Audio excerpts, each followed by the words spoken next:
countdown continues at Target Field, where Twins fans have just 6 opportunities remaining to watch their team here at home this season. Tonight they launch a weekend series with the Cleveland club still fighting for their playoff lives. Every game is critical for the Indians right now. They enter the night 5 games behind the Tigers. The AL Central lead 4 games behind Oakland for the second wild card berth. We welcome you to Twins Baseball on Fox Sports North. The Twins hitting the home stretch of the season tonight, out of the playoff chase, but determined to go out fighting and also help determine who will be in the playoff picture in the AL Central before this year is done. Gardy's guys coming off a nice series win against Detroit this week. An entertaining series, certainly, against the Tigers, taking 2 of 3 to secure their first series win since mid-August. Twins and Tigers close out the regular season next week in Detroit. Tonight, Twins will play their ace. Phil Hughes returns to the hill on the heels of a career-best 11 strikeout performance against the White Sox. Hughes has demonstrated a remarkable combination of control and strikeout ability this season to an historic extent. Cleveland is coming off an inspired win in 13 innings last night, and Houston continues to make a push to return to the playoffs. Still possible, but time is running out, so every game now is critical. Good news for the Tribe is they've played very well here in Minnesota, producing a 10-6 record at Target Field since the start of last season. These are desperate times for a Cleveland club looking to sweep the Twins this season. Still to come, our Zubas wearing broadcasters Dick and Bert will lock in on the challenge ahead for the Twins' most reliable arm this season. Will Phil Hughes celebrate his sweet 16th tonight?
Come in and get a great deal during Ram Truck Month, going on now. After arguably the best series at Target Field this year, tonight the Twins hope to back it up with another good series against the Indians. It'll be right-hander Trevor Bauer going for Cleveland against the Minnesota ace, Phil Hughes. And we welcome you to Target Field on this Friday night. Dick Bramer along with Bert Blyleven. The Twins will send their ace to the mound, and Phil Hughes has been outstanding for the Twins this year and given them a really good chance to win almost every time out. Yeah, I think what we've talked about Phil Hughes, he is a strike thrower, and what he's been able to do, and he's coming off an 11 strikeout performance in his last start in Chicago, but 16 walks in 194 2/3 innings, and one of them intentional. So you can see where he ranks as far as walks to strikeouts. 176 strikeouts. Hughes making just his second start against the Indians, and his other one here earlier this year, a very good one. And in the leadoff spot and at shortstop for the Twins tonight, Danny Santana. His hitting coach Tom Bernansky really impressed, saying that pretty good chance that if the Twins have a batting champion in the next 10 years, it's going to be Danny Santana. Well, what a job Santana has done. 92 ball games so far for the Twins this year. The average outstanding from both sides of the plate. Scoring a lot of runs, that's what you want your leadoff hitter to do, but also a guy that has shown some power and some speed. So as the years go on, this guy's going to be fun to watch, and that's Danny Santana. And with Eduardo Escobar out with a bit of a shoulder injury, we expect to see Santana a lot at shortstop in the final week and a half of the season. Twins have a chance to put together a really good homestand here. They had a good series against the Tigers. They hope to have a good one now against the Cleveland Indians.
Number 11. And a new career high in strikeouts for Phil Hughes. That's always been my mindset. Aggressiveness, attacking guys. I've just been attacking the strike zone and getting ahead. And he has been, in short, one of the best free agent signings of any team in baseball. He has given the Twins something they desperately needed, a reliable starting pitcher. Terry Francona hoping that his team can do what they did last year, and they may have to do all of it. They may have to win out the last 10 games as they did a year ago to get into the playoffs. Take a look at their batting order and lineup for the opening game of their final series, obviously, here in Minnesota. Michael Bourne leading off. Jose Ramirez batting second. Michael Bradley, Carlos Santana, David Murphy, Lonnie Chisenhall, Mike Avila's in for the injured Jason Kipnis, J.B. Shuck, and Roberto Perez. And it will be Phil Hughes on the mound, making his 31st start of the year, his second against the Indians, the other one coming here at Target Field back on August 21st when he and Corey Kluber hooked up, and it was a 4-1 win over the Indians for Phil Hughes. He worked 7 innings, allowed only 1 run, no walks in that ballgame. That's a surprise with 8 strikeouts. Northland 4 defense for the Twins. The speedy outfield. You know, fly ball pitcher out there. It's nice to have some outfielders that can cover the ground. These guys can. Jordan Schaefer is in left. Aaron Hicks is in center. Waldo Arcia is in right field. Speed in 2 of the 3 spots in the outfield. Plouffe, Santana, Dozier, and Mauer the infielders, and Kurt Suzuki again behind the plate. Well, one thing Phil has, this is his 2nd start this year, but he has now 7. This will be his 7th career start against the Indians in 6 previous starts with the Yankees and 1 with the Twins, 4-1 with a 2.37 earned run average. Missing ball 1 to Michael Bourne.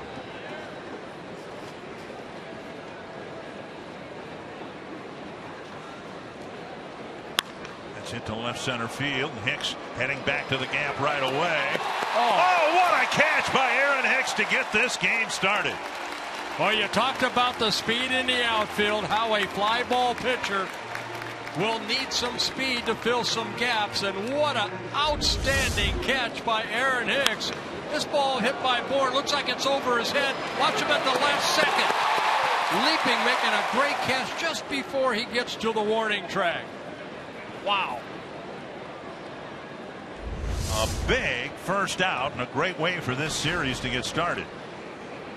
Here's Jose Ramirez, and he takes a strike on the outside corner. Ramirez getting a chance to play it short as Drupal Cabrera traded to the Nationals. Swing and a miss, 0-2. Yeah, Ramirez just 21 years old. With Cabrera going over to the Nationals, it opens up that shortstop spot. Ramirez has taken over that spot, and there's that little cutter right there. So 3 pitches. Hughes picks up his first strikeout. Let's take a look at the Mall of America scouting report on Phil Hughes and why he's been so successful this year. Staying healthy, staying healthy, staying healthy. In 2010, he won 18 ball games for the Yankees. He was healthy. 2012, he won 16 ball games for the Yankees. He was healthy. 2011, arm issues. Last year, some back issues. Didn't start the season. Started the season on a disabled list. So he had a miserable year, but he's healthy this year. And strike 1 to Michael Brantley doing the designated hitting. We'll see Brantley in the outfield for the balance of this series. The Indians got to their hotel about 5 in the morning after a 13-inning win down in Houston. Pulled foul, 2 strikes. Yeah, he's healthy. He's also out of New York. That has to help a little bit, doesn't it? I mean, his game is not conducive to a launching pad for a ballpark. Yeah, he's done a good job also keeping the ball in the ballpark. Only 15 home runs, and this is his 31st start.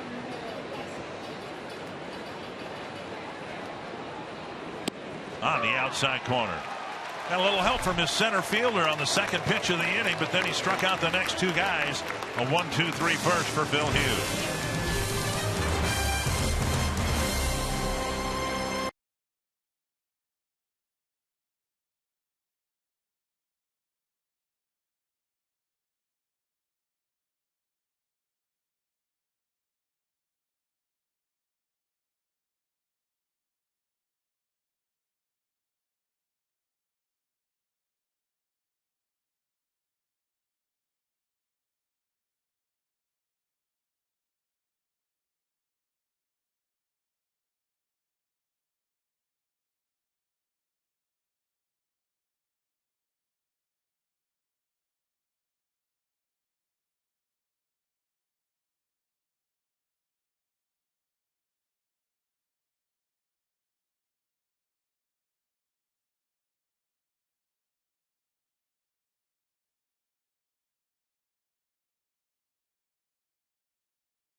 Tigers fighting for a playoff spot. This Cleveland team also fighting for a possibility of getting into the playoffs. They have no margin for error, and we'll see how the Twins fare against the Indians in this weekend series. The Menards batting order has Danny Santana leading off, Brian Dozier, Joe Mauer, Vargas the DH, Trevor Plouffe, Kurt Suzuki, Oswaldo Arcia, Aaron Hicks, and Jordan Schaefer. And Trevor Bauer making a start here this evening. Now, Bauer, over his last 7 starts, this is the 3rd time he has pitched against the Twins. Bauer making his 25th start, only his 33rd major league start, looking for his 6th win. We'll go into Bauer's numbers a little bit as the game goes on, but he pitched a really good ball game in Cleveland against the Twins in his last start, but he gave up 4 straight hits, one of them being a 2-run home run by Arcia, the only hits he allowed in 8 innings, but he ended up losing that ball game 4-3. Santana will lead things off.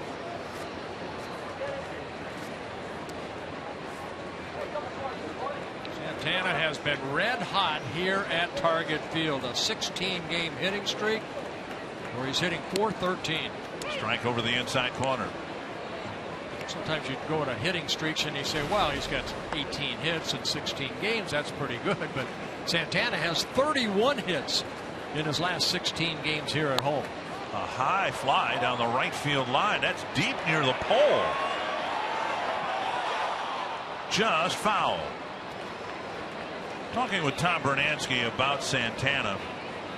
Take a look at what he did in a very impressive series against the Tigers. 7 for 13, scored 5 runs, stole some bases, and they're not all singles, they're extra base hits for Santana from both sides of the plate. I was talking with Tom Bernansky about Santana's swing, and we've talked about it before. It's an upper body swing. Bernansky said that Santana's just got an incredible pair of hands, and he can get the barrel of the bat to the ball without using his legs and still generate a lot of power.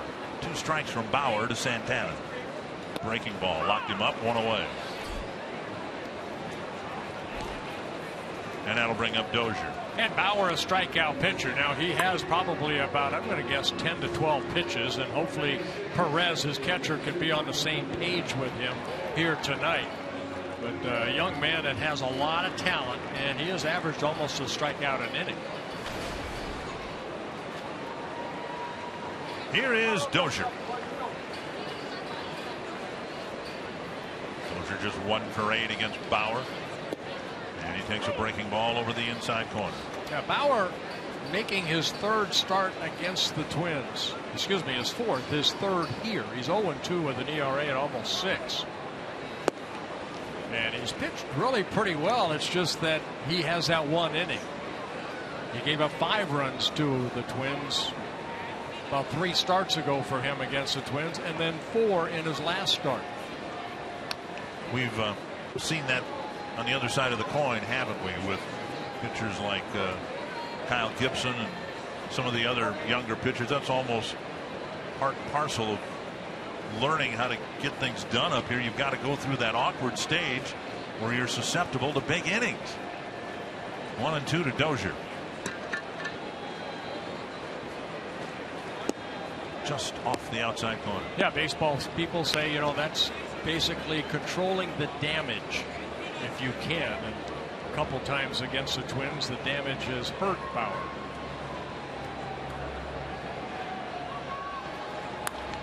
Roll toward the hole. Ramirez gets rid of it quickly. What a play. My goodness, Jose Ramirez with a fine play in the hole to retire Brian Dozier. Northland Ford defense for the Indians. It has actually gotten better from what it was at the start of the year. They moved some people around. Shuck, Bourne, and Murphy, the outfielders. Chisenhall, Ramirez, Aviles, Santana, the infielders, and Perez catching. Jan Gomes caught all 13 innings of the series finale in Houston, and so he gets tonight off. Yeah, still a lot of errors on the season. 112. That's the most in the American League. And Mauer takes a strike at the knees.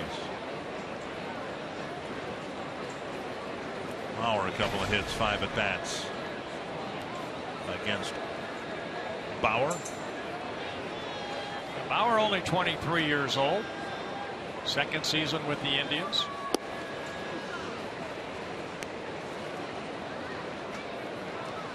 One and one. Fastball in the low 90s. Very good curveball. The curveball that struck out Santana. Changeup. Also throw a slider. Kitchen sink if it's in his back pocket. Tap to the right side. Easy play for Aviles. A head high hop and a 1-2-3 first inning for both starting pitchers.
Fan photo for a chance to have it shown in a game broadcast brought to you by AT&T.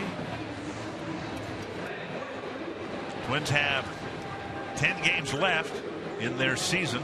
If they win half of them, they'll finish with 70 wins. And the Indians figure they probably need to get to 87, 88, 89 wins if they're going to get into the playoffs. They have 10 games left and they have 79 wins. Quick first inning for Phil Hughes. 8 pitches, 7 strikes, a couple strikeouts. Ball 1 to Carlos Santana. He'll be followed by David Murphy and Lonnie Chisenhall.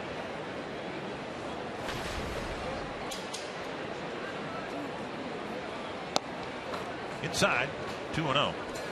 Hughes with his career high strikeout game in his last start. 11 of them in Chicago against the White Sox, but that was a mid-afternoon start. And hitters from both teams said they could hardly see the ball with the mound being enveloped in shadows and the batter's eye lit brilliantly behind him. 3-0 and a strike. 3-1. Quintana, the starter for the White Sox, he struck out 13 Twins in that ball game. So yeah, tough to see. Too bad. No sympathy? No. 3-1, and Santana hooks one. Oh my goodness, I don't know if I've seen a left-hander hit a ball up there into the very upper region of the seating area. You buy that ticket and you say, oh, maybe a right-handed batter could spin one up there, but we'll never get a ball up here. Lefty's never going to pull one over here. 3-2. Santana leading the Indians with 27 home runs. Got him on the outside corner, came all the way back from 3-0 to get him. I think what we have seen this year, he's almost an artist out there, just painting the corners and making that plate expand a little bit by doing that right there. I mean, that's a strike, but as the game goes on, Kurt Suzuki can move a little bit more, and then that plate will expand a little bit because Hughes hits his spot so well. Looking at Fox Tracks made you wonder why the count got full to begin with. There was only one pitch that was out of the strike zone. And now strike 1 to David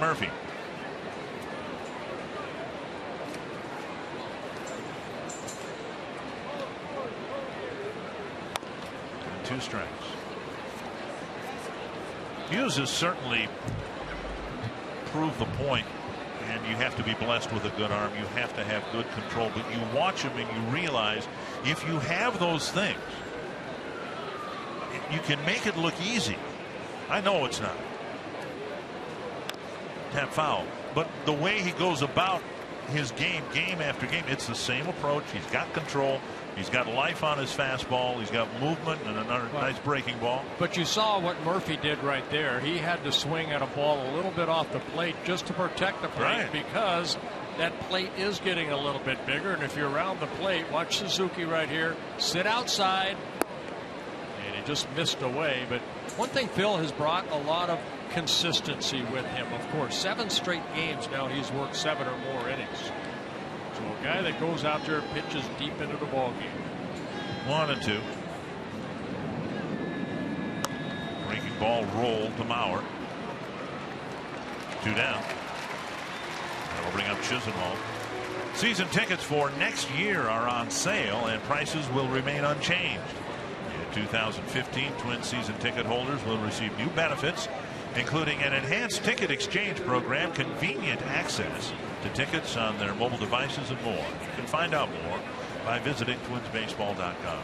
You know, Murphy hit that ground ball to Mauer because it's a curveball. First one that fell through, but the location where he kept this ball. Watch this curveball right here. Look where it's at. I mean, Murphy has to go down and get that ball, and it's a ground ball. Fastball missing the inside corner. Chisenhall the batter.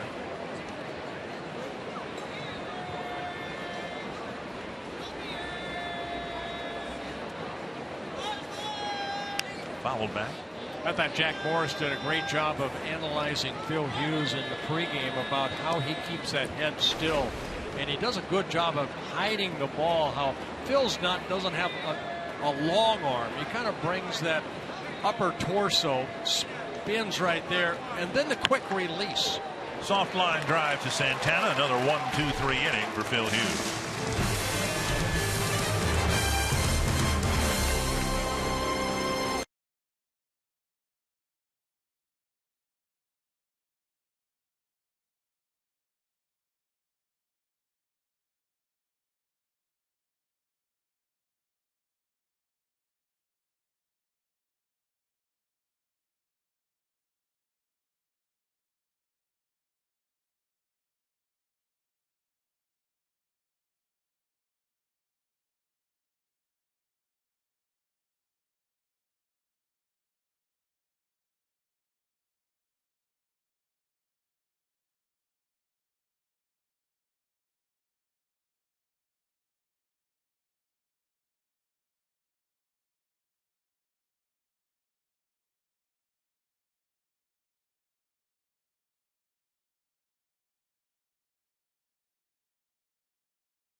As we go to the bottom of the second, and Oswaldo Arcia back in the lineup for the Minnesota Twins.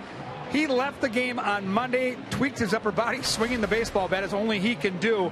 Mentioned to me today that he's still a little bit sore, but he feels so much better than he did even a couple days ago. And he knocked on Ron Gardenhire's door, guys, and said, I am ready to go. Gardy, that's all he needed to hear. He said, let's get him back in the lineup. The way things are going for the Twins right now, offensively, the table setters are getting on. The heart of the order is hot, and you know you've got Arcia in that 7th spot.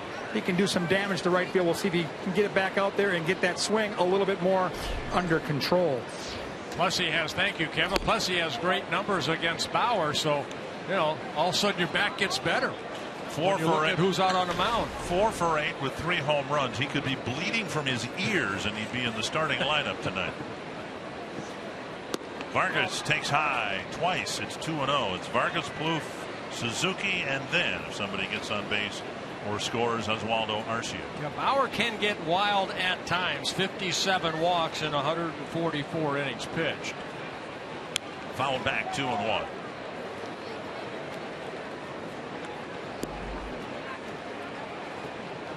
Vargas with 8 home runs, 17 in the minor leagues. I asked him today whether David Ortiz has reached out to him to pay off the bet if he hit 25 home runs this year. Fouled away. He said no, but he typically texts. You know, you don't call people anymore. You just text them. And Big Papi texts Kenny Vargas on Sundays. So he may hear from him this weekend as to whether the bet's going to be paid off. High fastball gets Vargas 1 away. And Bauer picking up his second strikeout. Well, he went with a fastball up. Vargas swung through it. Indians trying to throw the ball around the horn after the strikeout, and Chisenhall threw it into right field. That can happen, but again, the Indians had a night game in Houston for one thing, and then the game not only went 13 innings but dragged through the extra innings before Cleveland won it, and they got in here after their hotels about 5 o'clock. Yeah, they won ball game 2-1. Trevor Plouffe takes strike 1. Well, one thing the Indians need to do, and you mentioned, Dick, they need to start winning some ball games. They are 9-9 so far in the month of September, and you can't blame the starting staff. They have been really consistent. All the starters combined a 2.59 ERA. Oh, hooking foul. The bullpen has struggled, but the starting staff has been very, very stingy as far as allowing runs.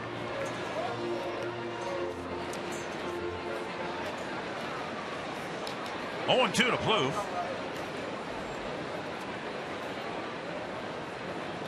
Checked his swing. Indians won all 3 games in Houston, and they scored 8 runs.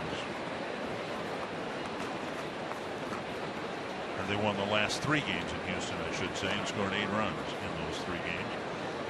1-2. That's hit to right field. Hit fairly hard, but Murphy's there to catch the liner. 2 down. And that'll bring up Suzuki. Take advantage of the Fox Sports North Minnesota Wild fan pack ticket offer during the September 27th and 29th preseason home Wild games. Starting at $60, you'll get 2 upper level tickets to the game, 2 hot dogs and 2 sodas. For details, visit foxsportsnorth.com. Click on upcoming events on the Hot Topics bar. Neither team's had a base runner. Kurt Suzuki will hit with 2 gone in the second. Tigers playing a big series in Kansas City. They roughed up Jason Vargas for 3 first-inning runs already. Yeah, Vargas has been struggling as of late, as Verlander has, who's pitching for the Tigers. 1 strike to Suzuki. Now a ball. Clayton Kershaw winning his 20th game this afternoon against the Cubs in Chicago. A lot of run support, 14-5 on his 20th game. First pitcher to do that, win 20 this year. 2-1.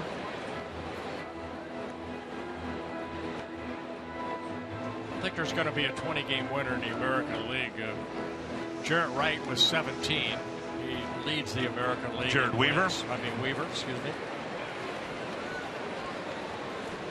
Adam Wainwright has a chance to win 20 for the Cardinals. Lazy fly ball to right. That'll carry out towards the track. And Murphy makes that catch. And each starting pitcher is a pair of 1, 2, 3 innings.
is brought to you by CenturyLink, your link to what's next. Northland Ford. Visit northlandford.com and your local Northland Ford dealer today. And by Grand Casino. The best stories start here. Opening game of the series with the Cleveland Indians. The Twins have the race on the mound. Phil Hughes has retired all 6 batters he's faced. He will face Mike Aviles, J.B. Shuck, and Roberto Perez in the third. Aviles playing at second base. Jason Kipnis is beaten and battered, and the latest injury is a hamstring injury. And we'll keep him out at least tonight. 1 strike. Mauer gets the ground ball. 7 up, 7 down. Good news today regarding Glenn Perkins. He's the subject of our Sanford Health injury report, a complete exam of his left arm. He will be shut down for the rest of the season, but the important elements are intact. A perfect UCL, according to Dr. John Steeves, the Twins orthopedist. He's got some inflammation in the forearm, irritation in the nerve, but structurally everything is fine. And so Perkins will be shut down, and with the rest he'll be ready to go next year. Anytime you have forearm or elbow soreness, you hope for the best, but you can't help but think about the worst, and everything turned out fine today. That's looped to center. That'll drop for a base hit. J.B. Shuck's first hit for the Cleveland Indians. He'd come to his new team and gone 0 for 16. Yeah, traded over on September 5th by the Angels. I don't know if he wants that ball or not. A 1-out single will get Roberto Perez to the plate.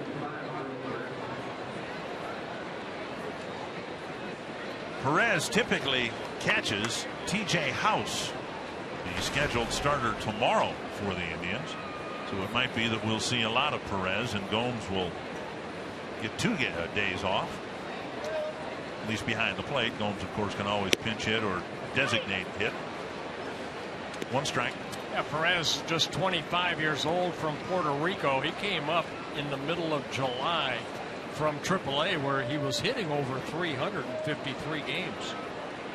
There's some pop in that bat. 8 home runs down in AAA. 1 so far for the Indians this year in his rookie season.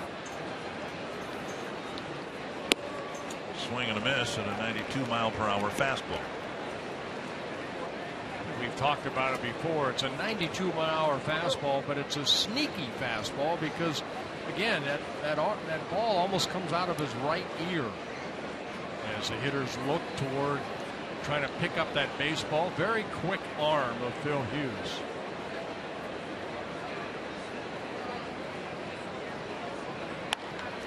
Ground ball right side. Dozier smothers it and can't pick up the ball to complete the out.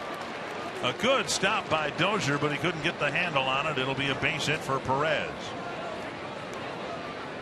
Yeah, great effort by Dozier right there, and then trying to get up. He just lost the grip of the baseball. Diving forward in the hole. You can see ball fell out of his glove and just couldn't pick it up to try to get Perez at first base. The 8 and 9 batters get a couple of hits against Phil Hughes, and that'll bring up Michael Bourne. He hit a rocket toward the bullpen area, and Aaron Hicks made a running, leaping catch for the first out of the game. Fouled back, 1 strike. Well, this is the way the game started. A couple pitches into the game. Bourne hitting this ball, and Aaron Hicks on his horse. I'll tell you what a great catch by Aaron Hicks. Boy, that pumps you up as a pitcher, too, and right off the get-go. You have great defensive play behind you. You might need one here. Hughes wants to talk with Suzuki for scoring opportunity for either team.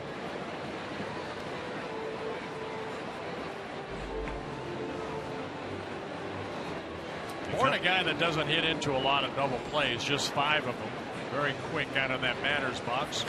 And for Phil Hughes, 16 double plays turned behind him in the first 30 starts. He's gotten a couple of ground ball outs. Popped up, fouling out of play.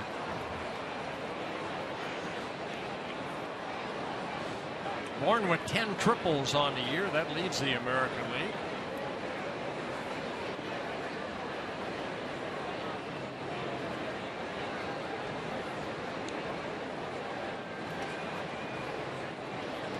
Born with over 100 strikeouts on the year. Hughes would like to get him here. And he got him looking. 4 strikeouts for Hughes, and they've all been on called third strikes. Well, that little cutter, and it stayed about belt high, but the rotation of that ball, Bourne kind of gave up on it. And again, Suzuki sitting away, and the ball hitting the upper part of box tracks. It's the 4th strikeout. Jose Ramirez was called out on strikes his first time up.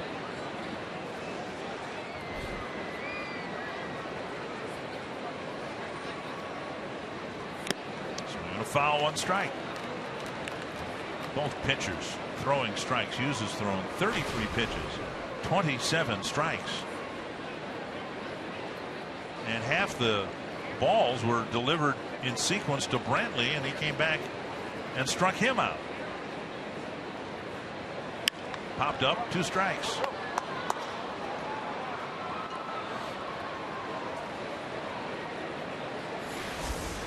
Chase playoff update. The Indians hope to be a factor. They'll need a lot of help, and they need to take care of business themselves. Well, two teams, fighting for that wild card. Right now it's Kansas City and Oakland, but Oakland has been struggling for a month and a half. Seattle's playing pretty good baseball. Got him. Looking again. 5 called third strikes, and Hughes strands a couple of singles.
Palooza night here at Target Field. Now, we were told to wear these. They were nice enough to give us a pair. Comfortable. And I wrestled with this because I didn't know what would go with Zubas. And I finally concluded that really nothing goes with them. So I just picked out a blue shirt. You went white, and well, they're very comfortable. So the people that are out there, they're sure a lot of them are wearing them, and they're relaxing at the ball game. I was hoping to somehow score a matching shirt, but that's next year. Next year. They also passed out stocking caps to the rest of the fans here today. Arcia leading things off, and yeah, he has owned Trevor Bauer. And a first pitch, fastball up and in, and a foul back. Now 3 home runs this year against Bauer, all on changeups. And they say in the minor leagues, Bauer gave up 2 home runs to him on changeups. So we're going to find out here if he's going to challenge him with a changeup. The first one, a fastball. Foul back, 2 strikes. Another fastball. They said after the last game that Arcia hit that 2-run home run in the four-run fourth inning off of him. The pitching coach Mickey Callaway said, you know, you're going to just keep throwing him changeups. He keeps hitting home runs. Are you going to maybe change your way of thinking? The breaking ball down and in. Well, just trying to prove that he can get one past him, perhaps. Well, you learn from your mistakes. It has just been 5 times that Bauer has had to learn from his mistake. There's a curveball. Missing low. Tell you what, that's pretty good curveball right there. When Perez catches that tight curveball down, that almost to me has to be a strike as it crosses the plate. Fastball away, so no changeups in this at bat so far. 3-2 the count now. Started out 0-2. 57 walks and 144 2/3 innings. A little bit high, but not too out of the ordinary. Hicks on deck.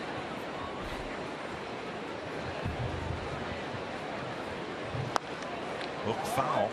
Took something off that breaking ball right there at 86 miles an hour. Looks like a slider, a little cutter.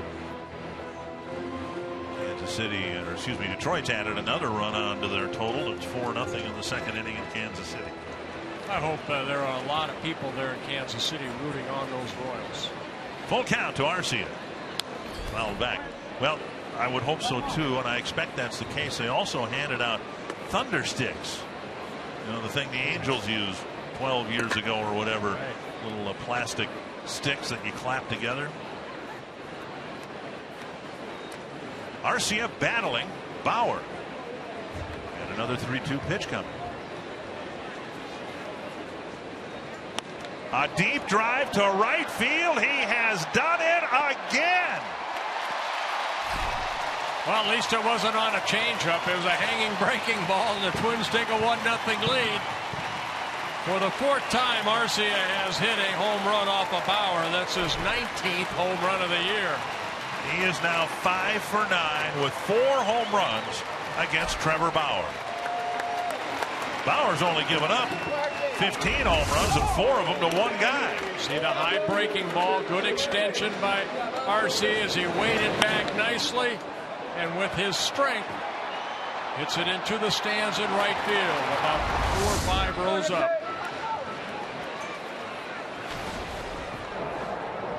.375-foot home run for Arcia. And now Hicks takes high, ball 1.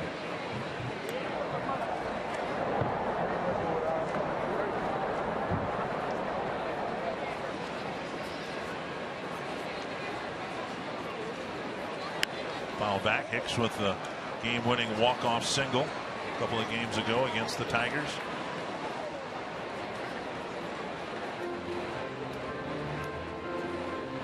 He's already contributed a great catch in center field.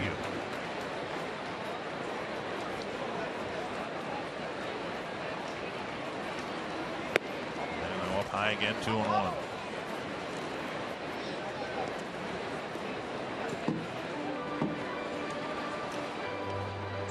Hicks is a left-handed batter hitting just 190. He has drawn 15 walks.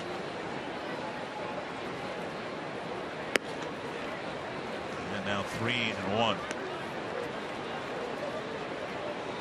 As a right-hander, he's only hitting 240, but he's drawn 16 walks. He's got an on-base percentage from the other side at .374. Well, that's very good. He has been getting on base. And that's off his foot. Foul ball.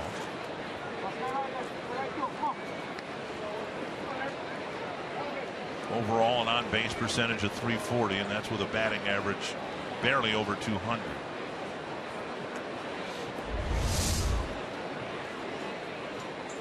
Right off the big toe. Ouch.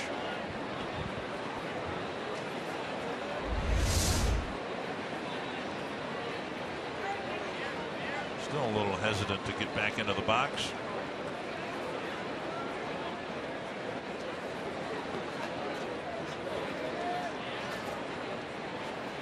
And another 3-2 pitch.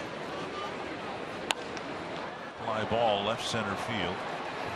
Shuck giving way to Bourne at the last instant. One down. Yeah, Bourne, the center fielder. He's the captain out there. He called Chuck off at the last second for the first out. One down. That'll bring up Jordan Schaefer.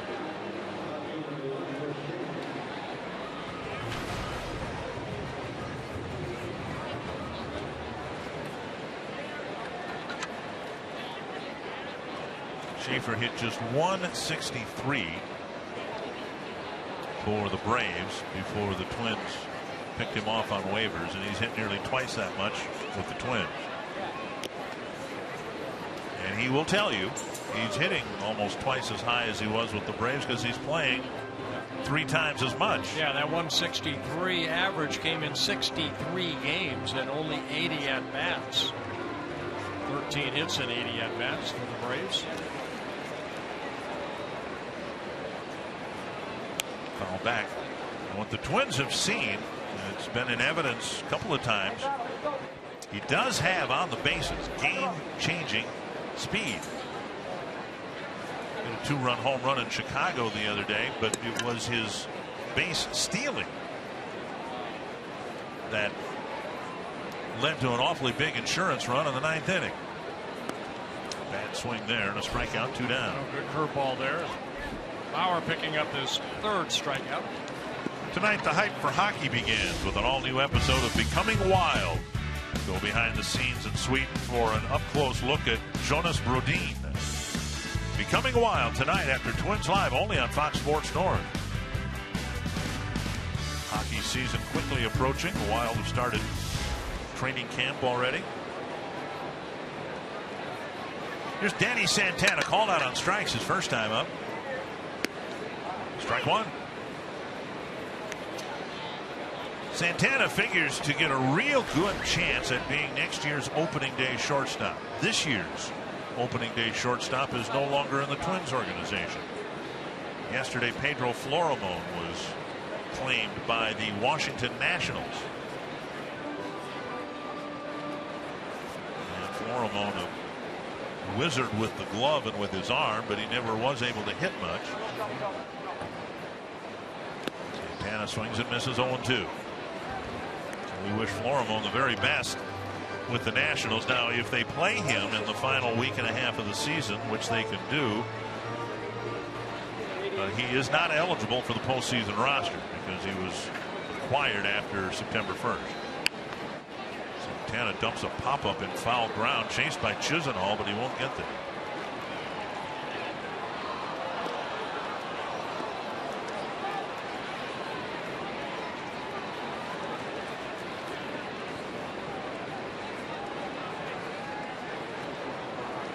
Two strikes with 2 gone here in the 3rd.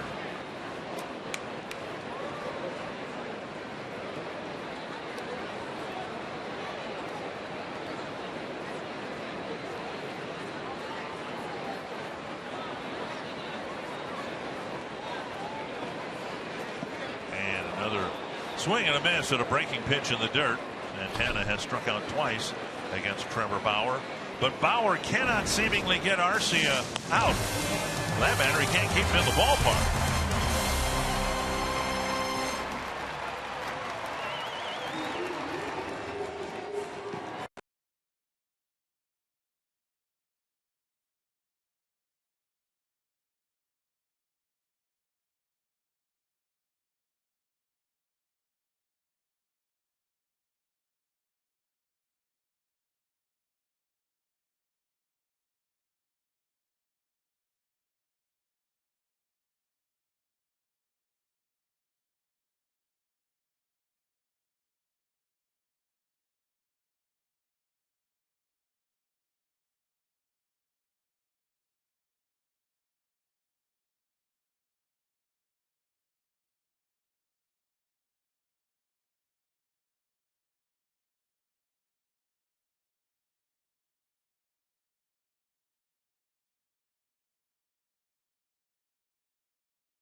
by season's end be the team leader in home runs. Phil Hughes pitched around a couple of 1-out singles in the third. He'll go after the 3, 4, and 5 batters for Cleveland. That means Brantley, Santana, and Murphy. Yeah, 35 pitches, 29 strikes for Phil Hughes, 5 strikeouts in the ball game. All of them called third strikes, including Brantley to wrap up the first inning. 1-0.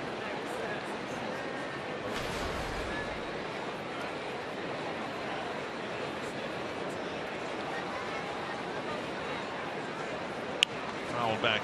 It's surprising, amazing, and with some disbelief that the Indians are even contending for a postseason spot, because they, from a front office standpoint, they didn't conduct themselves like a contender. They traded Justin Masterson, Asdrubal Cabrera. The ball hit to right field, and Arcia's got to hustle in, and he'll get there for the first out.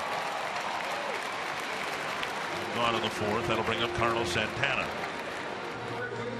Carsoup.com trivia question: who was the last Twins pitcher to have back-to-back 10 strikeout games?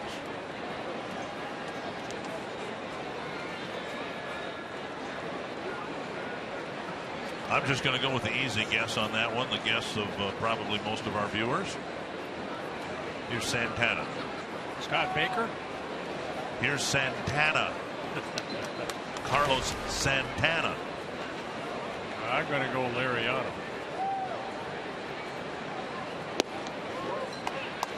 Breaking ball, strike one to Carlos Santana. They don't have a Liriano in the lineup.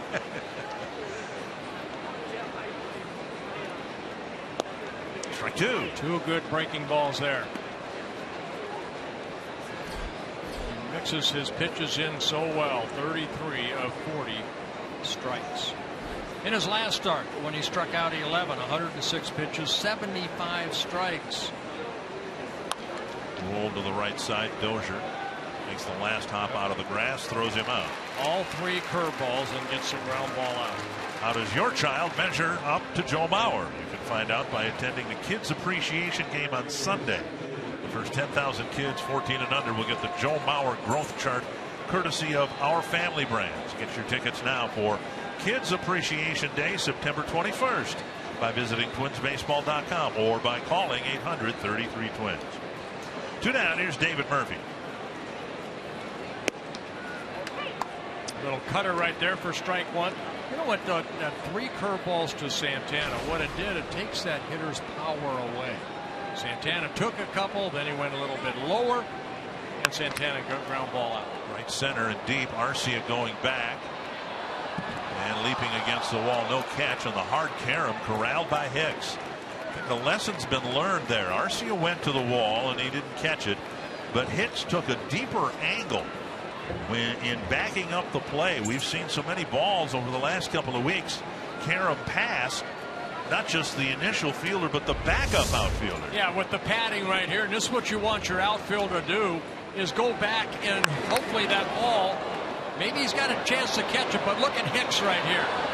He's playing the carom just in case, ends up picking it up, but it's a double for Murphy. Arcia. That ball just quite didn't get to that ball, but again, you see the thickness of that pad, the new pad, how that ball caroms. And a base hit to center. Hicks is going to get a chance to show off his arm. Here's the throw, and it's a sailor. It goes all the way to the backstop. And advancing to second is Chisenhall after his RBI single. Hicks with a strong throw, but way off target. And the Indians have tied it up here in the fourth. Yeah, Chisenhall jumping on that first pitch, which a lot of clubs start doing against Phil because he does attack so well in the strike zone. The ball down line right back up the middle.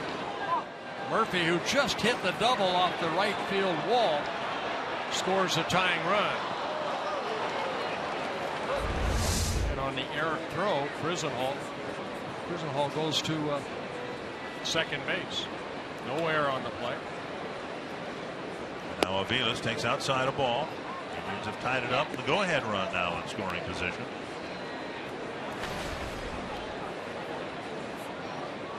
4 hits for the Indians, and they paired them together. 2 singles in the third, no run scoring. Now a double and a single. Low 2-0.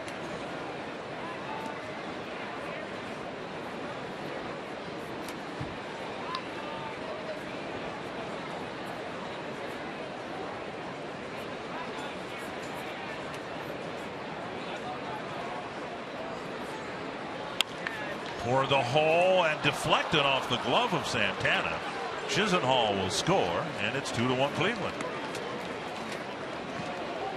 3 straight hits off of Phil Hughes, and 5 of the last 9 batters have gotten a hit. Yeah, it's why it's important for your outfielders to hit the cutoff man, because Chisenhall had a chance to advance to second base, and then Aviles drives him in with the base hit. Fastball, not a lot of movement. Santana dove for it, deflected it, slowed it down, and allows Chisenhall to score. So Aviles picking up his 37th RBI. So you're right, no error charge to Hicks, but his throw was so off target. The catcher and even Phil Hughes himself couldn't field the throw, much less the cutoff man. And that allowed Chisenhall to go to second. Now a backup single by Aviles has given the Indians the lead. 1 strike to J.B. Shutt. Got the first Cleveland hit. The single in the third.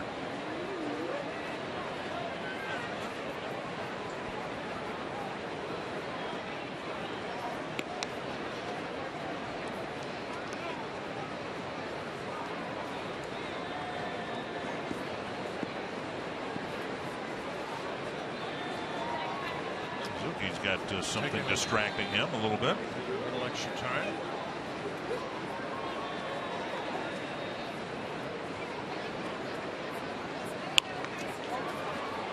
Chased by Plouffe and unable to make the play.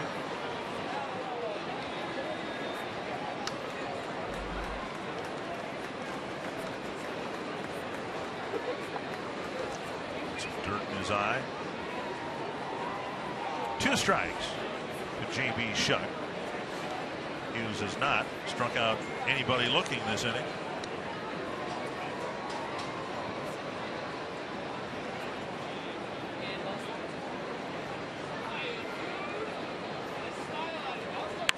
Poke to left.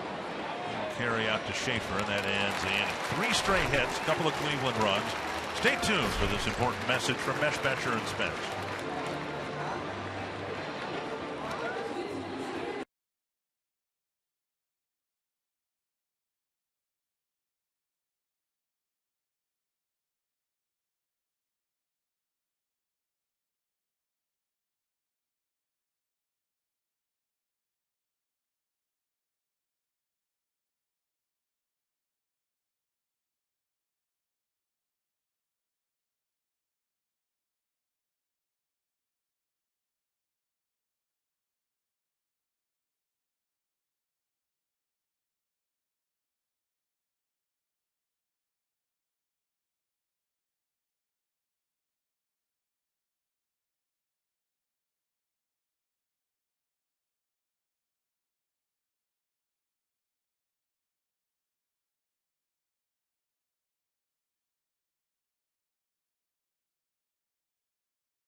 Have a 2-1 lead. Brian Dozier, Joe Mauer, Kenny Vargas will try to change that score.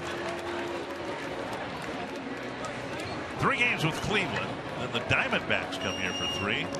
And that'll be the end of the home schedule this year. The Twins finish the season with 4 in Detroit. Dozier with a bouncer to short his first time up. Ramirez, a shortstop, made a good play in the hole to throw him out.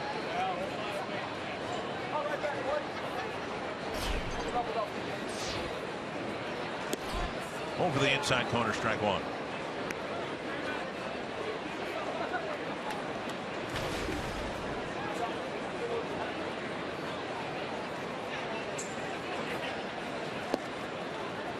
One and one.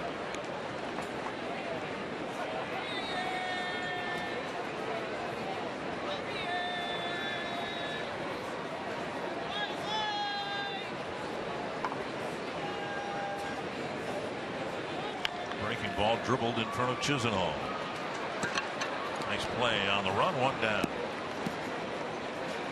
Bring up Joe Mauer, who a year ago wasn't even playing because of concussion symptoms. And it sounds as if Alex Avila of the Tigers is going through something very similar. Hopefully it won't take Avila as long to get to the other end of it, but he tried to do some baseball stuff in Kansas City today, remembering that Avila didn't play at all in the 3 games here. The Tigers had an off day yesterday, but he tried to ramp things up and got lightheaded, disoriented again. That sounds very troubling for the Tigers. Yeah, it really does, and that's not the first time that he's had this type of issue. One strike to Mauer. The concussion that Joe was dealing with a year ago led to a position change for him.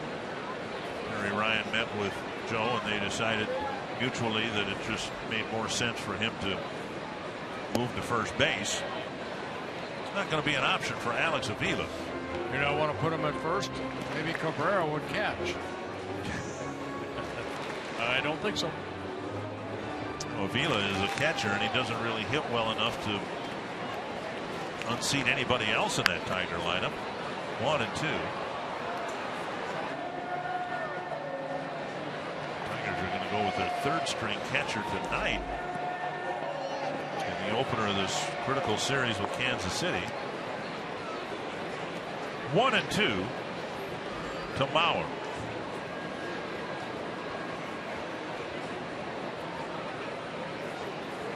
Breaking ball hit to left, and there for the catch is JB Shuck, 2 down. We'll bring up Vargas.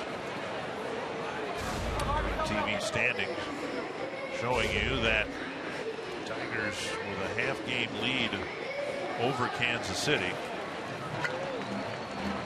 Kansas City, that half game is all but completed. They've got to go to Cleveland early next week and finish a suspended game, and the Tigers have jumped out on Jason Vargas 4-0.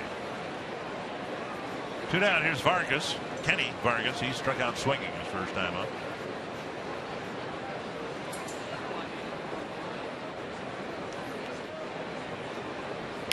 Foul back, 1 strike.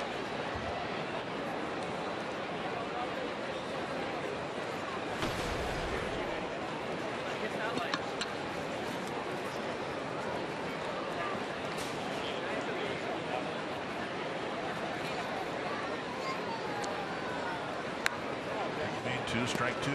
See Bauer kind of shake off Perez, and they said 2 starts ago when he was in Cleveland against the Twins, he worked 8 innings, only gave up the 4 straight hits and 4 runs, that he shook off his catcher 84 times. I guess he knows what he wants to throw.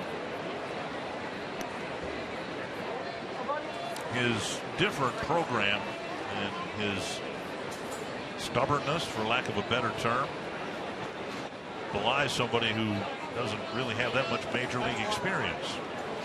It's kind of why Arizona, you know, he was a #1 pick by the Arizona Diamondbacks, 3rd overall pick in the 2011 draft out of UCLA, Southern California. He's got 7 major league wins, 12 major league losses, 3 and 2. Say what Mickey Callaway's trying to do is condense some of his pitches. They say he thinks he has 7 or 8 different pitchers, And Callaway's just trying to get him to attack with the fastball, mix in the curve, the slider, and the changeup. High fly deep down the right field line. A towering drive. Tie game. Number 9 for Vargas. Fastball right there had no movement whatsoever, and Vargas, that was a tower of a home run. His 8th as a left-handed hitter, and this is almost a no-doubter. Again, the strength of Kenny Vargas. How high? I mean, he's looking straight up in the air. And that ball able to go about 375 feet.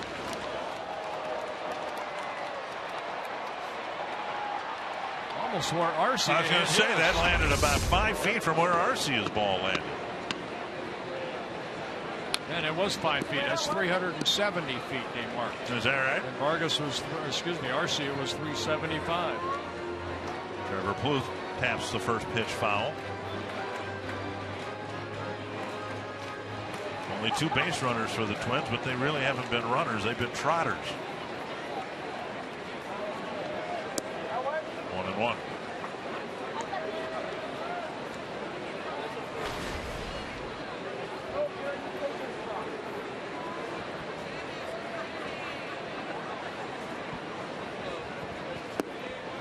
Two and one. Both home runs hit off of Bauer have been on 3-2 counts. He threw Arcia a curveball, and he threw Vargas a fastball.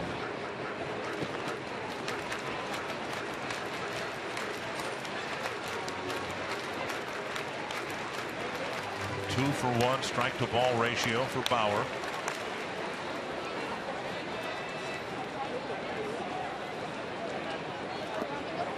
Ball in the dirt, 3-2.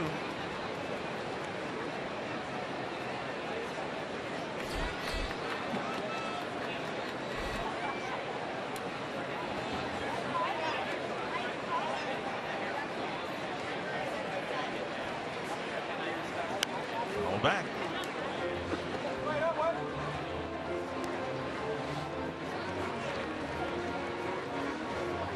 Bauer making his 25th start. This is his 12th road start. He has just 1 win on the road for the Indians. 5 losses, an ERA just under 5. High fly to left center field and carrying fairly deep. Shuck is there in the gap to haul it in and end the inning. Vargas hit a towering blast, pulled it down the line for a home run to tie the game at 2.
Welcome back to Target Field. It's a 2-2 game as we head to the top of the fifth. We are standing in the middle of the Minnesota State Lottery. Winner circle, $100 in scratch-off tickets to a pair of season ticket holders. Jerry and Karen drive up from Iowa to come to the Twins game. Obviously, if you're season ticket holders, you're making that 2.5-hour drive. You must be big fans. I love the Twins. I've been a Twins fan for a long time. If I'm not here, I'm watching them on TV. We're watching them on my phone. And you know right now you're being circled by a Hall of Famer. Also, you got 3 sons that are watching? Yes, Brandon, Matt, and Eric. I'd like to say hi to them 3 and their families. They're coming up here all weekend long for Fan Appreciation Weekend. 2.5 hours up, 2.5 hours back. And after this weekend, time to get back down to the farm in Iowa and get ready for some good fall weather down there. So obviously, pretty big dedication here, boys. Very nice. And they are hereby circled. Danny Santana staring up to find the baseball with the gentle rain falling down. Roberto Perez popping up the first pitch for the first out. Bancroft, Iowa, in the northern part of the state. A little bit north of Burt, Iowa. B-U-R-T. They spelled it wrong. Lone Rock, Fenton, about, I don't know, an hour west of the old Bramer family farm near Ocheaton, Iowa. One down in the fifth. Michael Bourne has lined out to Aaron Hicks and struck out.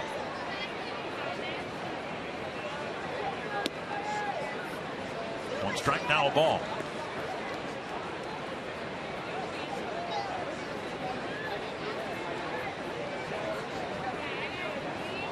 Breaking ball dribbled up the right side.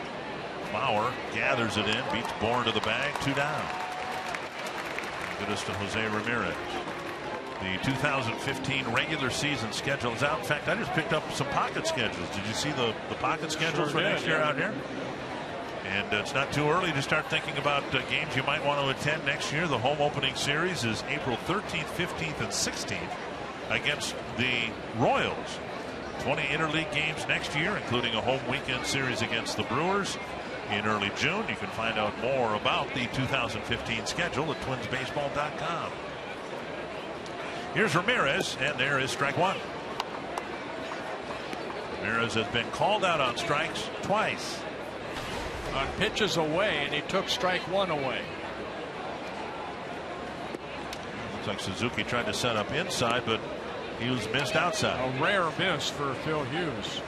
Usually he's right around where that glove of Kurt Suzuki is. 1-1. It's hit to left center field, and Hicks glides over to the gap, and Hughes back on the beam with a 1-2-3 fifth inning.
Mountain Dew Kickstart fans of the game sporting their Zubas.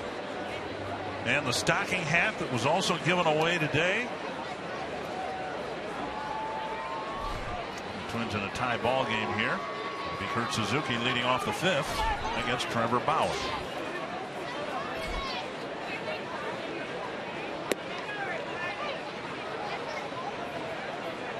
And Bauer gets ahead of Suzuki. Yeah, Bauer doing a good job getting strike one. 13 of 15 first pitch strikes. Only 2 hits, 2 solo home runs off of them. Fly ball right center field. Bourne backpedaling, 1 away. And that'll bring up Oswaldo Arcia. His lead 19th of the year in his last at bat. Yeah, no changeup this time. This time a hanging breaking ball that Arcia hitting off of Bauer. His 4th home run off of Bauer this year. His 19th of the year. That gave the Twins a 1-0 early lead in the bottom of the 3rd inning. Well, see if he can get a home run off the fastball and make it a hat trick. Fastball in. Fox Tracks presented by Dodge. So the numbers 5 for 9 with 4 home runs. Arcia versus Bauer. Another curveball off the glove of Aviles, and Arcia will reach. He's going to try for second, and he'll be out by 10 feet.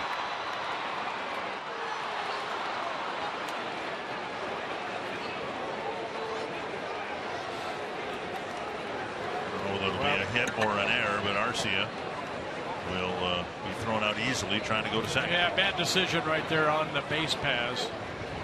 An error charge to Aviles. Let's take a look. Aviles playing in short right field. The ball skips by him. And then Arcia deciding that he can make it to second, but a good throw right to Ramirez. And Arcia is tagged out. A little over aggressiveness. And now Aaron Hicks takes down an in-ball 1. Tigers have chased Jason Vargas from the mound in Kansas City. It's 5-0. Top of the 4th inning.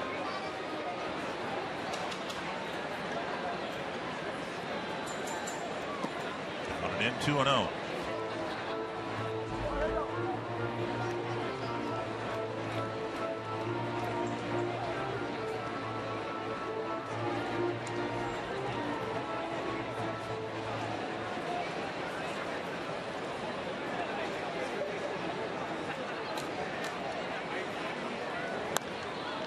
Foul.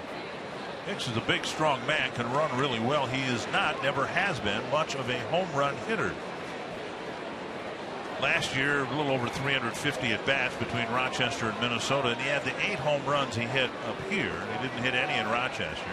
Year before that, a career high 13 home runs hit in 472 at bats. Doesn't mean he can't become a power hitter.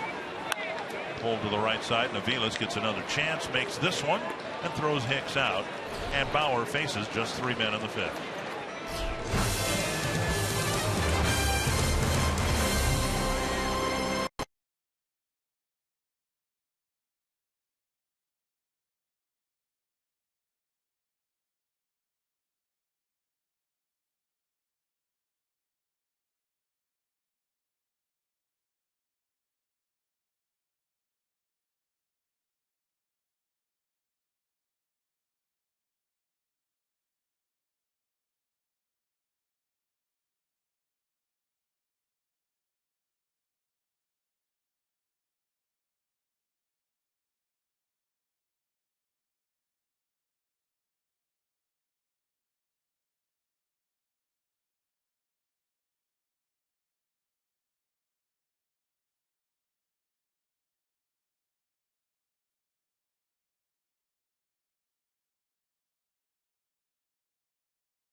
quickly through the first 5 innings anyway.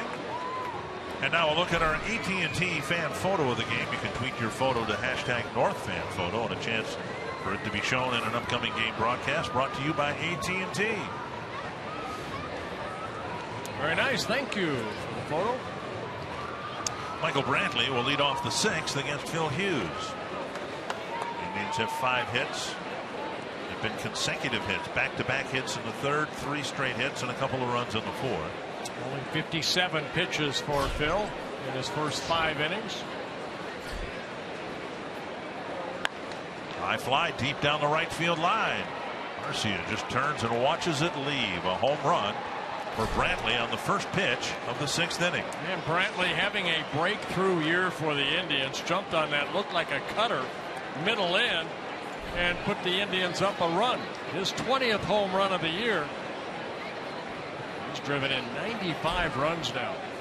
Came into the ballgame 4th in the American League and hitting at .321.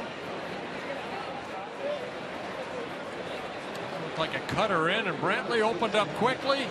Got the big part of the bat on it. And it's a 3-2 ballgame. And the rain coming down a little harder now with Carlos Santana at the plate. He takes one inside, ball 1.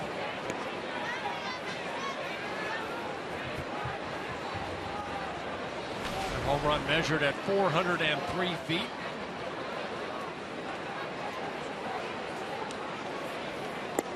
And a fastball, a strike, 1-1.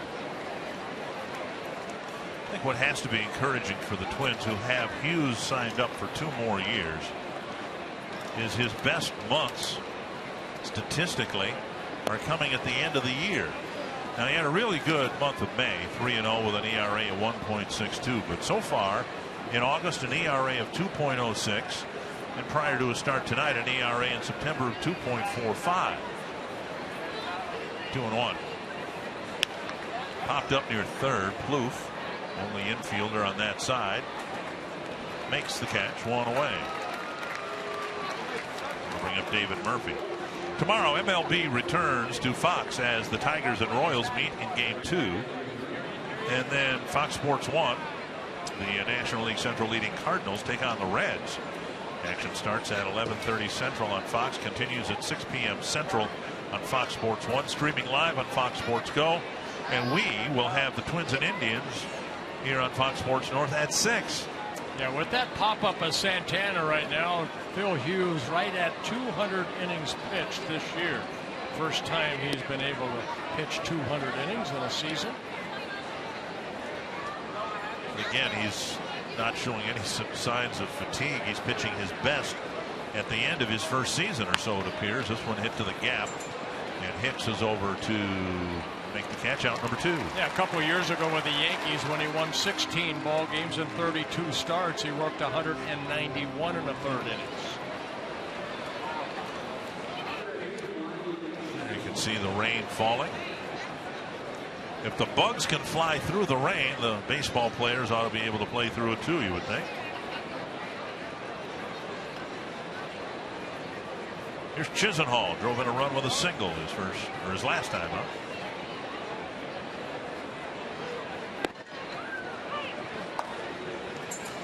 Not in terms of batting average, because he has a decided edge on Trevor Plouffe and has all year long, but when the season comes to an end, the rest of Chisenhall's numbers are going to look pretty similar to Trevor Plouffe's. Fouled away. Chisenhall with 13 home runs on the year. Plouffe has 14. Plouffe has 78 runs batted in. Chisenhall only 58.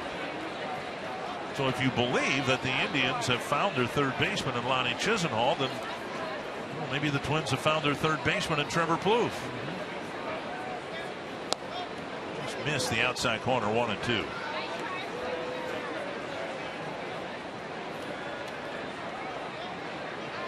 like the cutter that might have caught the corner. And Suzuki sitting outside. Now 2-2. Yeah, Foxtrack said it. Maybe caught a little bit of that lower strike zone.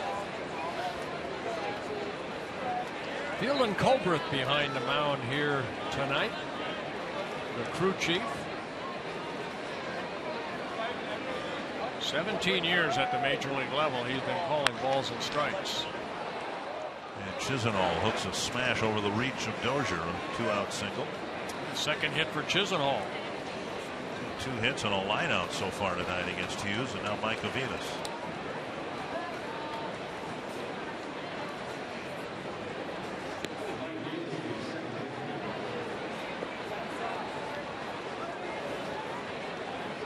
Aviles drove in a run with a single.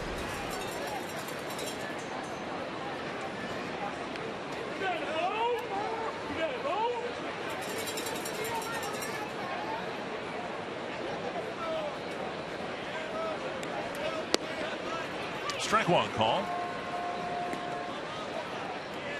Yeah, Aviles in his second season with the Cleveland Indians. He was with Francona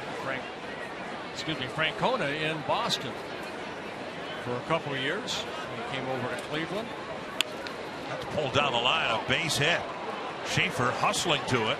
Rounding second, going to third is Chisenhall, and they're going to hold him there. A double. That ball slowly rolling through the wet grass, and by the time it hit the angled wall, it didn't really care him to Schaefer. He had to go back to the wall and get the ball. Second and third, 2 down. Aviles with his second hit, the high curveball, but Aviles pulling that ball down the third baseline. You see the ball right there, not really scooting too quickly out towards Schaefer in left field. Suddenly a big out here. Brantley started the inning with a first pitch home run. The next 2 batters are retired. Now a single and a double. J.P. Shuck has singled and lined out to Schaefer.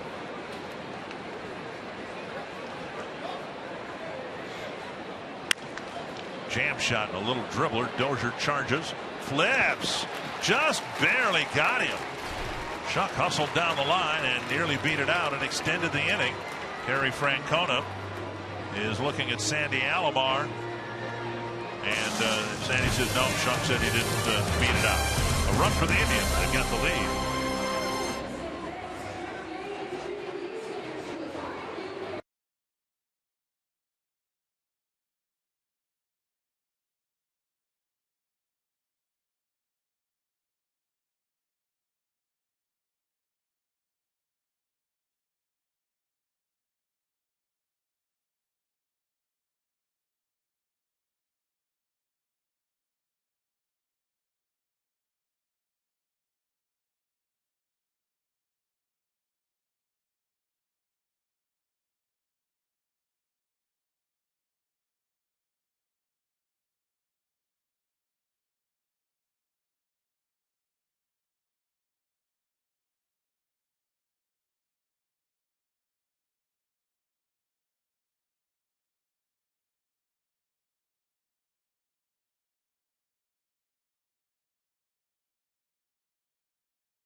The annual clearance event is going on now.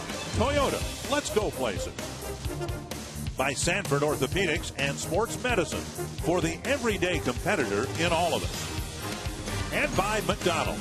Your McDonald's has 5 extra value meals under $5, including the sausage McMuffin with egg at participating locations.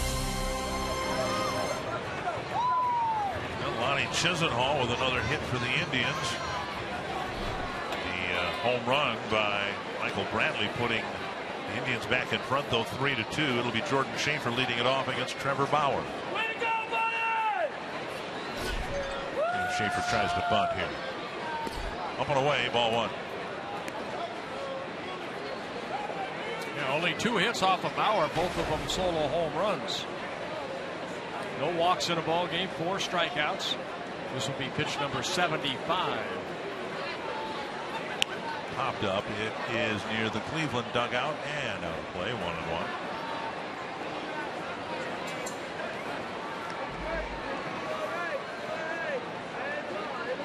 Bernardino of the St. Paul paper had a nice feature article on Schaefer and the change in his life, crediting former major leaguer Scott Fletcher, who has had a great professional and an even greater personal influence on Schaefer. 1-1. There's a squaring the bunt. He did not offer at it. It's 2-1. Yeah, Chisenhall was playing back at third base. Now he's creeping in. He was in almost on the grass. First couple pitches to Schaefer.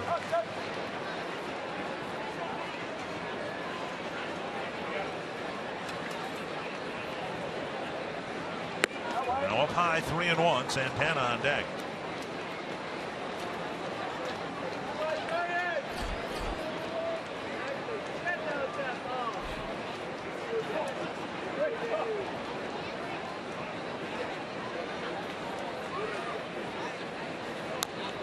Foul.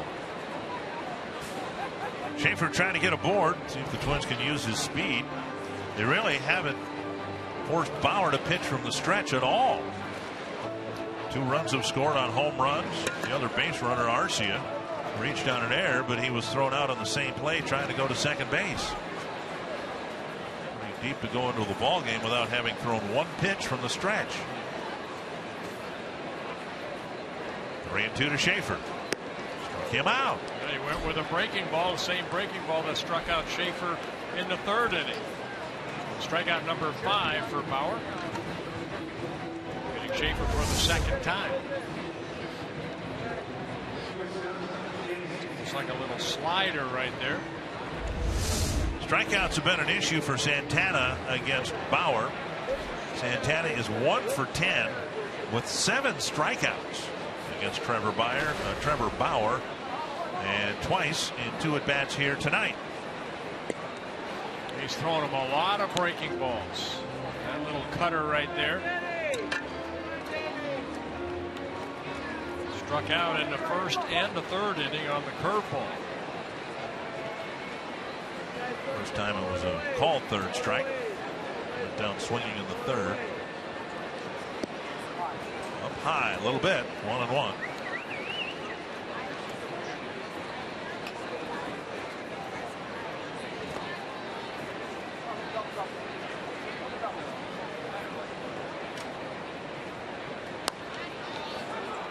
Another breaking ball. Goes more the slider. Now he's ahead in the count. See if he goes more the 12-6 type curveball.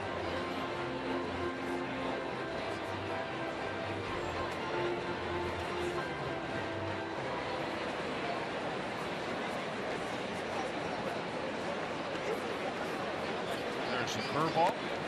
Fastball. Threw it by Santana. Maybe he was sitting on the curveball and the fastball. Outer half of the plate. The last series between the Twins and the Indians, and nobody's happier about that than Santana. See, he wanted the fastball in. Perez did. The ball just took off up and away. So strikeout number 6 for Bauer. Santana 1 for 11 with 8 strikeouts. Here's Dozier, a couple of ground balls. And he takes ball 1.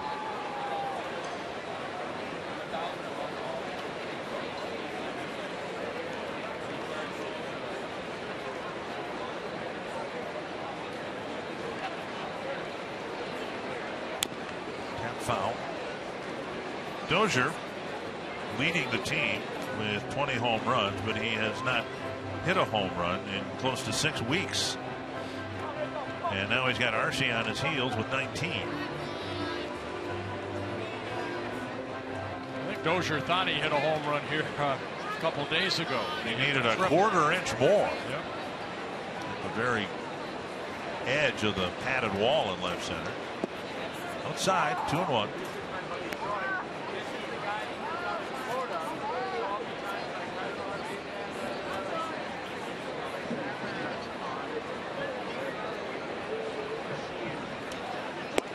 Right call, 2-2.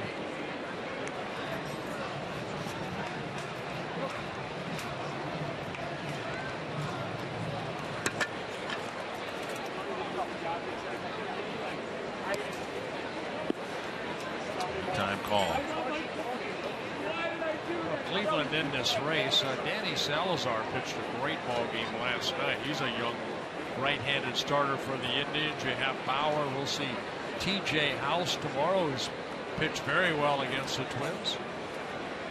Starting staff has pitched very well. Full count. There have been a lot of those, yet Bauer hasn't walked anybody. You have the ace of their ball club, Corey Kluber. He's pitching here on Sunday.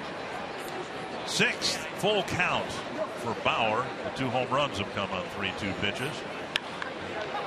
Sharp ground ball. The shortstop Ramirez gets in front of it, fires across, and Bauer has a 1-2-3 sixth inning.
Runs hit. Yeah, 2 by the Twins. The only 2 hit they have so far off of Trevor Bauer. Solo home run by Arcia, then coming in the 3rd inning. And Vargas hitting a home run in the 4th inning. Tied the game at 2 apiece, and then Michael Brantley, a solo home run off of Phil Hughes, that coming last inning. The Indians have the 3-2 lead. 3 runs on 8 hits for the Indians. Phil Hughes out there to start the 7th. He'll face Roberto Perez, Michael Bourne, and Jose Ramirez.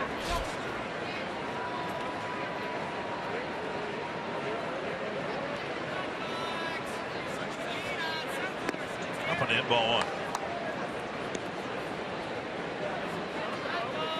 Perez with a single and a pop-up to Santana. Detroit 7, Kansas City nothing. Top of the 5th.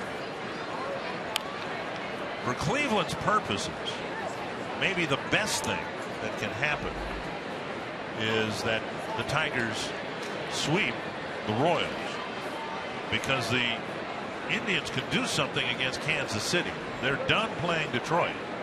After this series here in Minnesota, the Indians go back home for the completion of that suspended game plus 3 more. Fouled away. And Cleveland has the lead going to the bottom of the 10th inning, a 2-run lead. 4-2, right. Yep.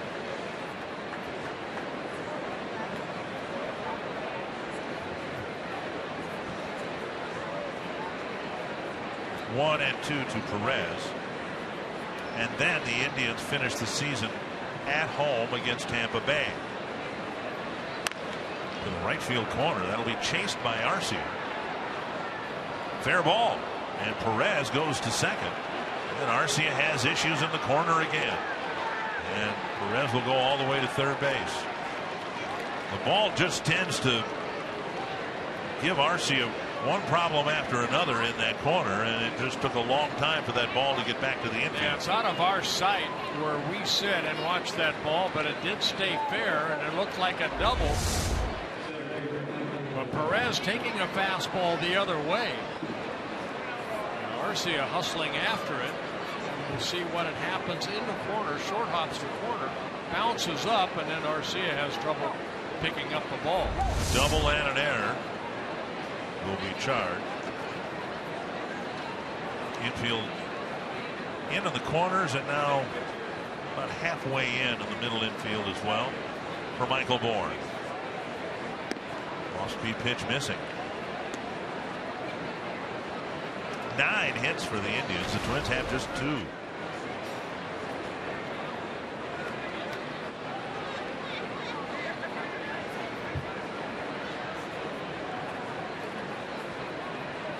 Breaking ball hits the corner.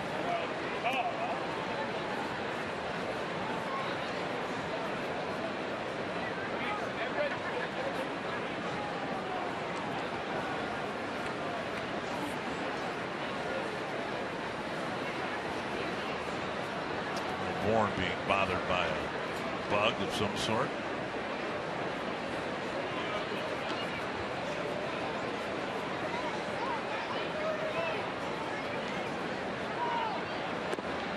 Away, 2-1.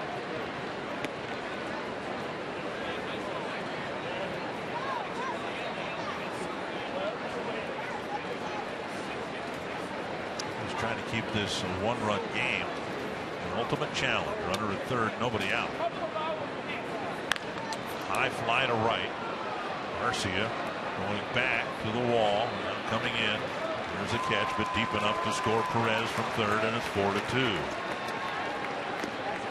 Bourne hitting it deep enough, and Perez scoring. So Bourne picking up his 27th RBI of the year. Now's the time to renew your season tickets or become a new member of the season ticket family for next year. Along with the usual matchups against the division rivals, the Twins host National League favorites Milwaukee, Chicago Cubs, St. Louis Cardinals, all at Target Field next summer. You can call 800-33-TWINS or visit twinsbaseball.com. Find out more particulars about next year's schedule. Half swing ball 1. Kind of an odd situation. We've played 2 in St. Louis and then played 2 up here against the Cardinals, similar to what we've done against Milwaukee the last couple of years. Right foul. It's always good to go to St. Louis. Beautiful ballpark.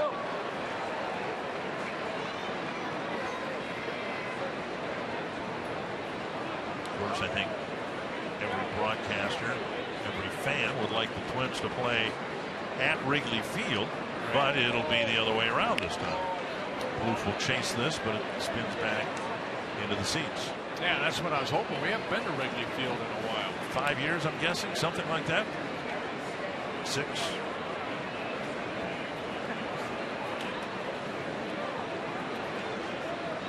One and 2 to Ramirez. Hughes does not have a strikeout since the 3rd inning when he struck out Ramirez. Hughes was reached. Santana cuts across. Those quick twitch muscles. He quickly fired it over there. Yeah, nice play by Santana on that high chopper over the mound. 2 down. Michael Brantley, the next batter, but first our Carsoup.com trivia question. I got Johan Santana. You got Francisco Liriano. Francisco Liriano. Okay.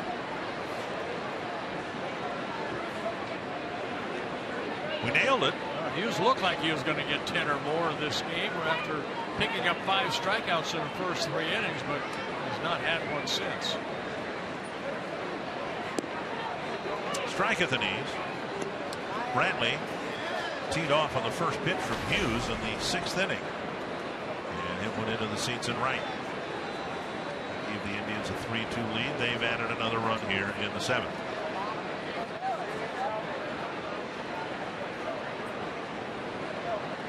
Couple of lopsided scores up there. Seattle leading Houston 8-1. And the Tigers have busted it wide open. It's 10-0 in the 5th inning. It's down the line, and Brantley will get an extra base hit to the other corner.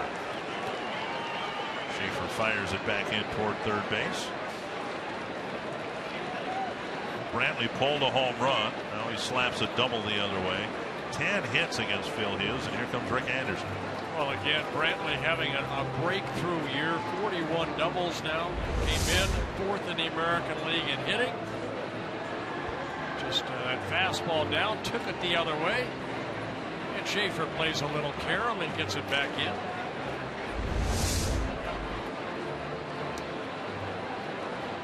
A couple doubles off of Phil Hughes this inning.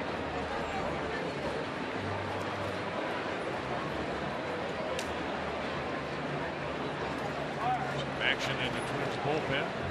Aaron Thompson. One of 5 lefties out there. Now 4, excuse me. Yeah. Word that today Glenn Perkins will be shut down this year with forearm irritation. But structurally, everything is fine. In fact, the UCL, the ulnar collateral ligament, was described by John Steeves, the doctor, Twins orthopedist, as being perfect. Well, as many innings as Perkins has thrown, how can it be perfect? Clean. It's clean. That's good. That's a good sign. 1 strike to Santana. Inside 1-1.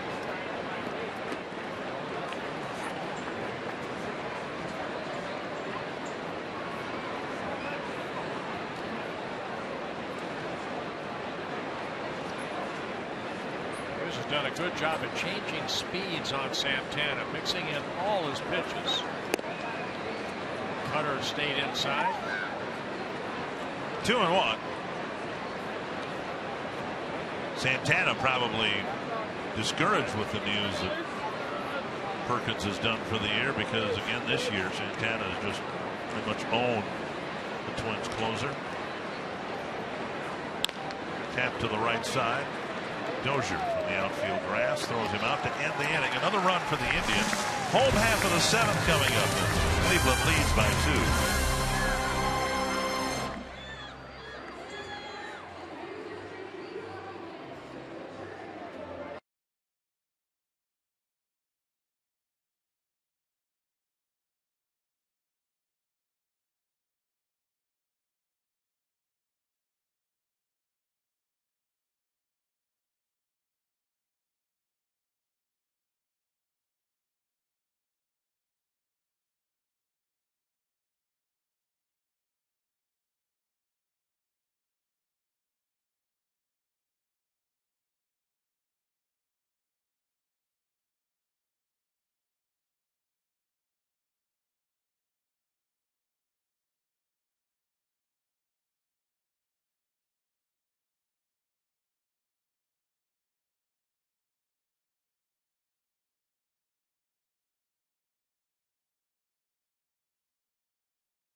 Telecast presented by the authority of the Minnesota Twins and may not be reproduced or retransmitted in any form. And the accounts and descriptions of this game may not be disseminated without the express written consent of the Minnesota Twins, LLC.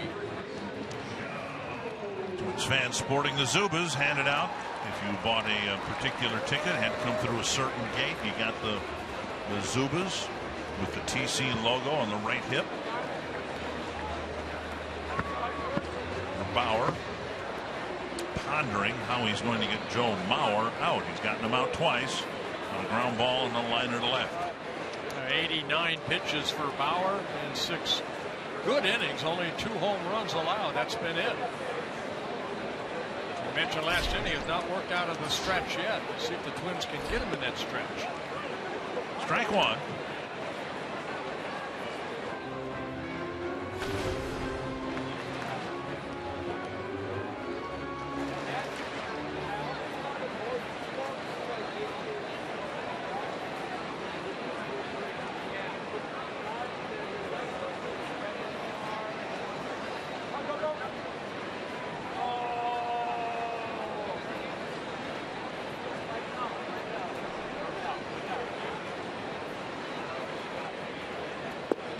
I would think there would have to be some exasperation if you're catching Trevor Bauer or if you are his pitching coach.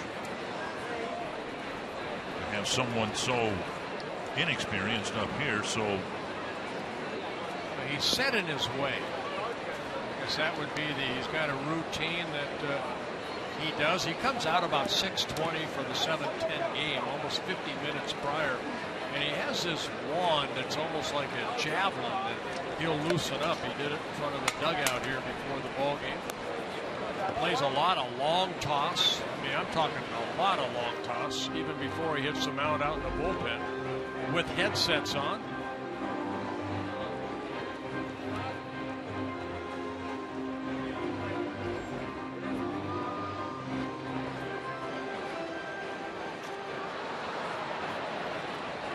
One and two to Mauer, leading off the Twin seventh. Up the middle and a base hit. And for the first time after 6 innings, Trevor Bauer's got a pitch from the stretch. Let's take a look at some of Bauer's stuff, what he does before the game. There he is in front of their dugout right there with that almost like a javelin that weight on each side, loosening up the arm, listening to whatever he listens to. He's pretty good at it, actually. Well, and you know because you've seen other people do it who aren't good at it. Well, he didn't drop it. There's Vargas hit a towering home run down the right field line his last time up. Down and in, ball one. It has to be difficult for any pitcher to now pitch out of the stretch. The Twins haven't even had a base runner on. They've had a couple of home runs and a runner thrown out trying to advance a 1 base error into a 2 base error. 1-0.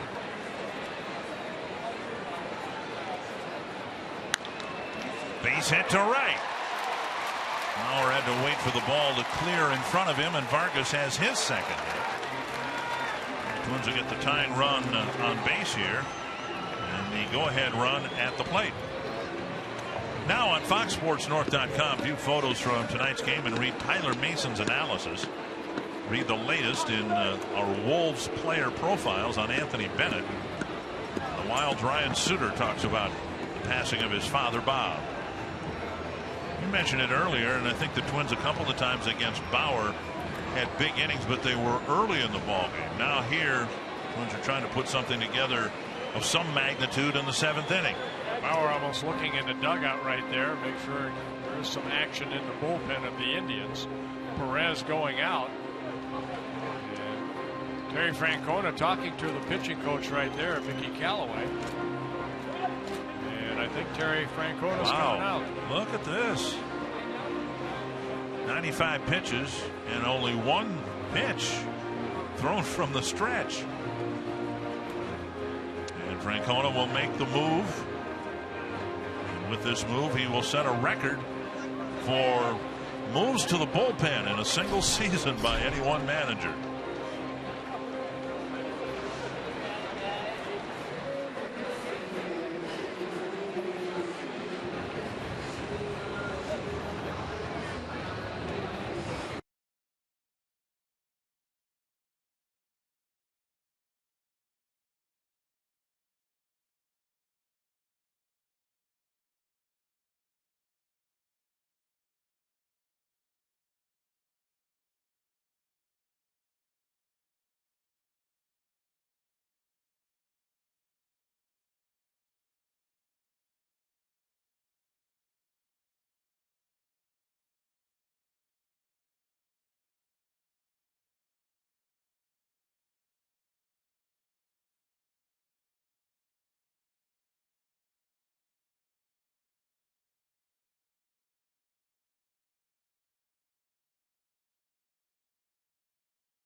gotten Trevor Bauer out of the game. Bauer will retreat to second base. He was just standing at third to talk with Scotty Alger during Scott Atchison's warm-up toss. Yeah, Atchison has done a great job out of that bullpen. 6-0, very good 2.60 ERA. He's 38 years old, 68th relief appearance. Only 14 walks, 4 intentional with 44 strikeouts. Bloof had much success against Atchison. 1 for 9. Teams have been very good this year scoring late in games, and we'll see if they can get something done here in the 7th. Tying run at first, nobody out. Fox Tracks presented by Carrier.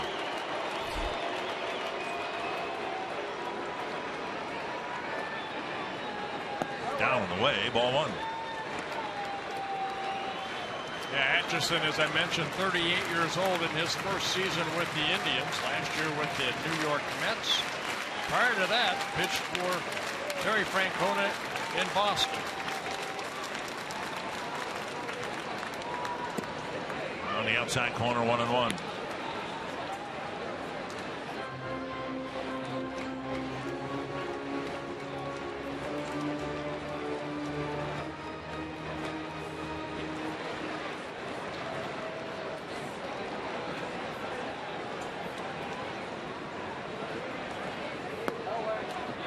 Now 2-1.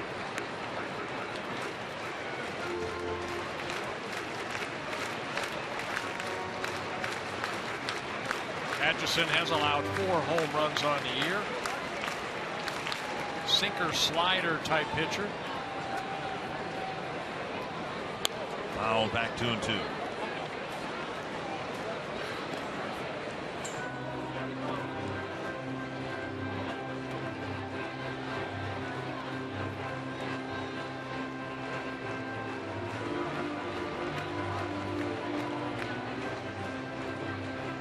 Right-handed hitters just hitting 212 off of Atchison. Excuse me, 210. 2-2 to Plouffe. Foul tip and hung on to by Perez. 1 down. Kind of a hanging breaking ball, and Trevor got a piece of it, but right into the glove of Perez. Atchison coming in and picking up a big strikeout. Good swing. Perez able to keep it in his glove. Suzuki's been a really good clutch hitter for the Twins. See if he can get something done here. Not a lot of speed on the bases. Mauer at second, Vargas at first. Suzuki's hit 2 fly balls to the outfield tonight. 1 to right, 1 to center.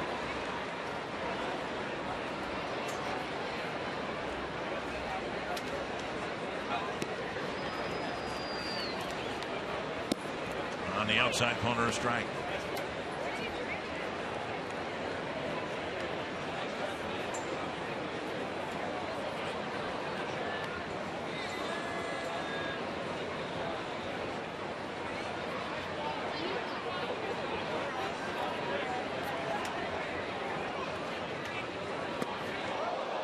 Suzuki nearly stepped into it. 1-1. That fastball up and in. Suzuki currently on a 6-game hitting streak. Done a good job in these type of situations. Kirk just getting out of the way. Dropping the bat.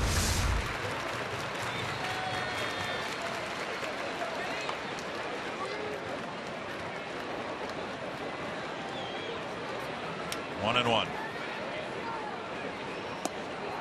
Ball. It's a swinging strike 2.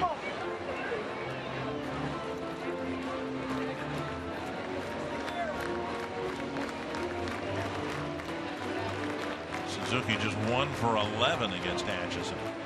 Never struck him out. He's gotten him out though 10 times in 11 tries.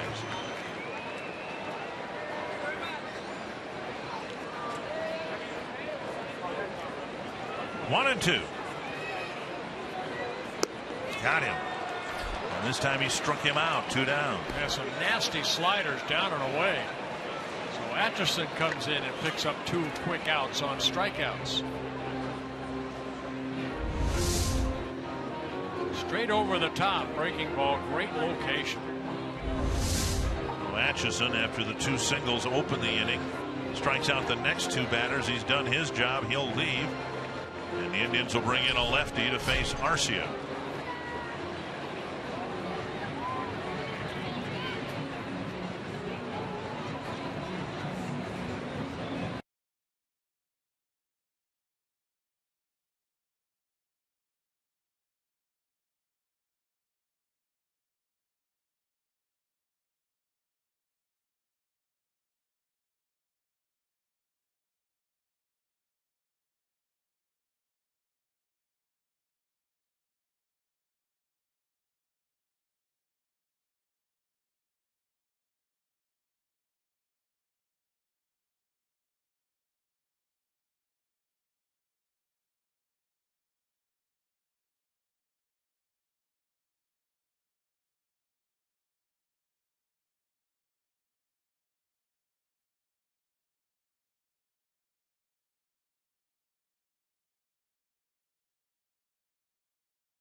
Terry Francona has this year, and he's just made another one.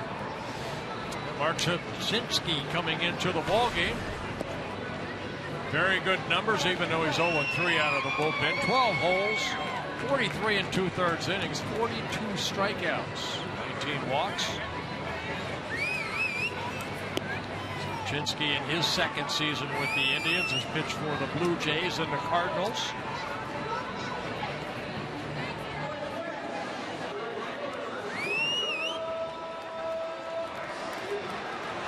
Oswaldo Arcia will hit a home run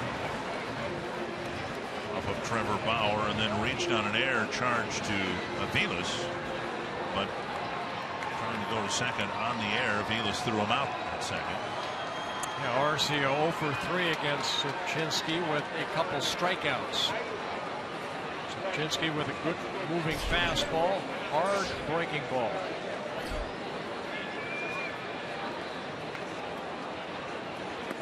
On and away, ball 1. Overall, in 112 at bats, Arcia hitting .196. 4 doubles, a triple, 3 home runs, 13 RBIs, with 39 strikeouts in 112 at bats against lefties.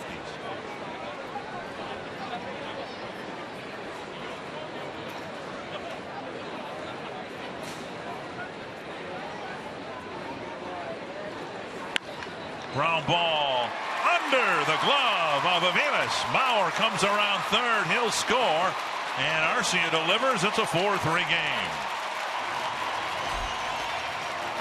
Big hit for Arcia against a tough lefty. Yep, he got a fastball up and hit it right back up the middle, driving in his second run of the ball game. As Mauer scores, makes it a 4-3 game. And Vargas hustling over to third.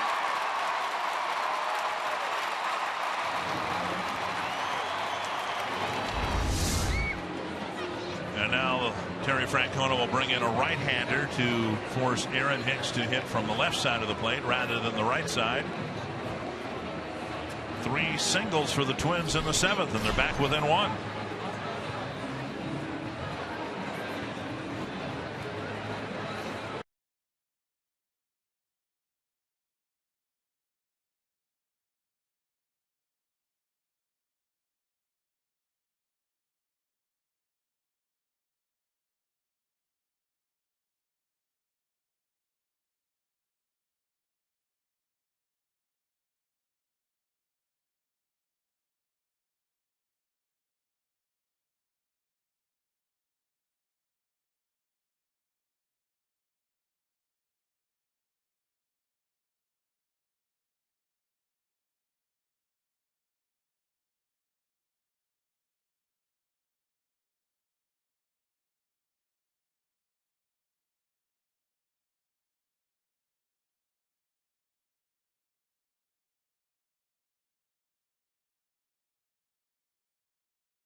hands on deck for the Indians at the end of September.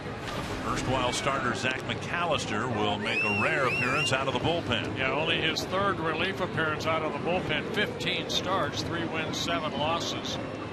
A very high earned run average. McAllister with a fastball, curveball, and a split finger. Our Coors Light timeless moment 3 years ago in front of the smallest crowd in the 3-year history of new Yankee Stadium. Mariano Rivera retires Trevor Plouffe, Michael Kadire, striking out Chris Parmelee to finish New York's 6-4 win over the Twins. The save, the 602nd in Rivera's career, breaks Trevor Hoffman's Major League Park mark. The reason there were so few people there was a makeup game from a rainout earlier in the year. The Twins had to fly all the way to New York to play one game and then fly back. Here's Aaron Hicks. And Bauer's 2-run lead as he exited has already been cut in half.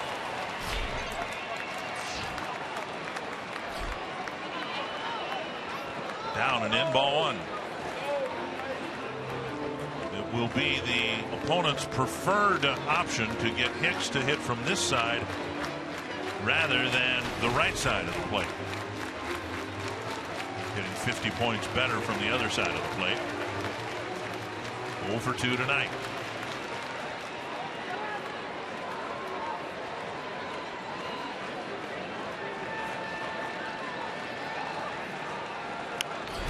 Foul straight back. Brewers lost a game they had to have. They had a 2-0 lead late. The Pirates got a couple of home runs, one of them a 3-run home run against Jonathan Broxton. The Brewers' hopes are fading fast. Yes, they're taking a dive, aren't they? 1-1 to Hicks. Vargas the runner at third. He represents the tying run.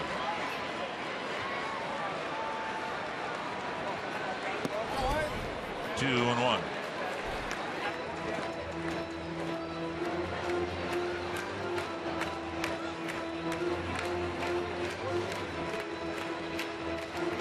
McAllister, 26 years old, his 4th season with the Indians. 5 different stints this year between AAA and Cleveland. 3-1. Schaefer on deck.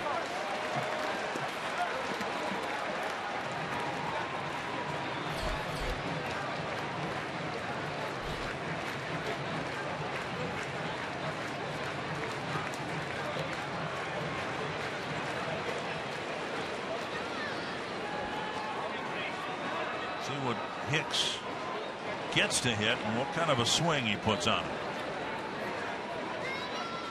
Popped him up. Short right field. The Twins get one but leave 2. It's a 4-3 game.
postgame for Becoming Wild. The spotlight will be on Jonas Brodin. That follows Twins Live postgame here on Fox Sports North. Now, let's go back to Target Field. All right, we'll see what happens in the final 2 innings of this baseball game. The Twins now go to their bullpen. The left-hander Aaron Thompson coming in to pitch to Cleveland in the 8th inning. Yeah, so far so good for Aaron Thompson, making his 5th major league appearance. He last worked on Saturday in Game 1 of that doubleheader in Chicago. David Murphy was the scheduled batter.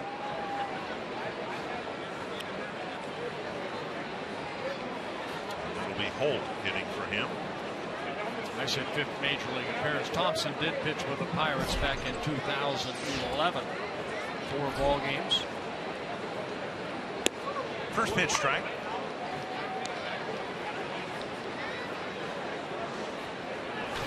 Thompson so far has done fine. He's thrown it over the plate. 1 walk in 3 2/3 innings. 4 strikeouts, as you saw.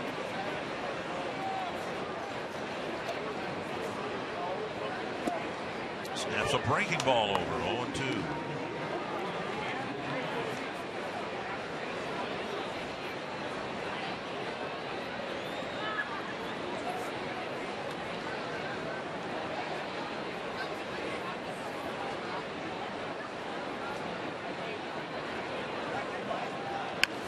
Bouncer to short. Santana gets in front of it. Look at that arm. An off-balance throw throwing across his body. He's able to throw out Holt at first. That's one reason the Twins feel he is the future shortstop. We've seen him in center field and his speed, but also what he's able to do right here. Ball hit to his right. Gets it on that little short hop, and on the run, able to get something on that throw over to Mauer for a quick out. Down in the 8th, and now Lonnie Chisenhall.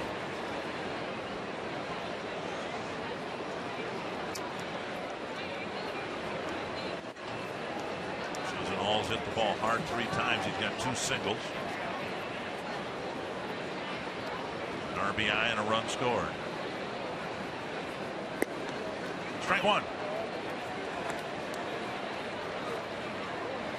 Yeah, Indians down 1 player, that being Ryan Rayburn. Rayburn got arthroscopic surgery today on his left knee. Sometimes he would hit where Holt hit. He was a pinch hitter. To left, Schaefer retreating. Still going back. Nice running catch on the track. He took kind of a corkscrew route, but he got there, out number 2. That ball went a little bit further. I think that Schaefer then he anticipated. Chisenhall went down, hit it the other way, ended up on the warning track.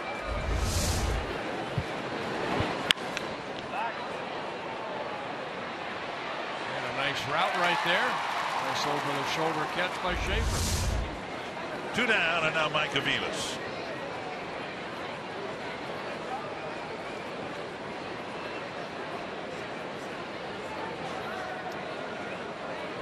Strike 1.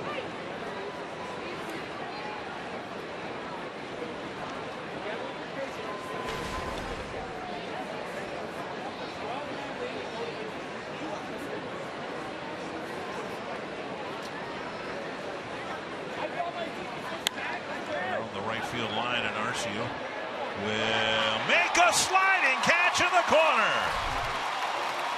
Oswaldo Arcia covering a lot of ground, and he got there to close out the 8th.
Stay with us directly after the game for Twins Live, presented as always by CenturyLink. We'll take a look at some big power from Oswaldo Arcia and Kenny Vargas. These guys do what they do best, taking it up over the wall.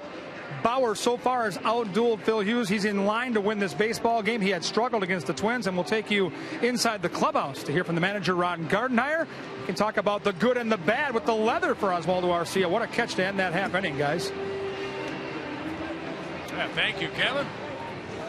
Brian Shaw coming out of the Cleveland bullpen to at least start the 8th inning. Yeah, 5th reliever used by Francona. Francona so far making his 77th relief appearance. Been used a lot out of that bullpen. Jordan Schaefer will lead things off for the Twins in the 8th. Tyler Holt staying in the game, taking over in right field for Murphy.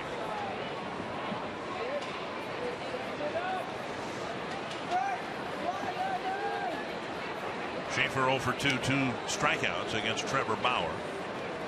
Chisenhall already in on the grass at third base. And a little chip shot to left. Schaefer's aboard with a base hit.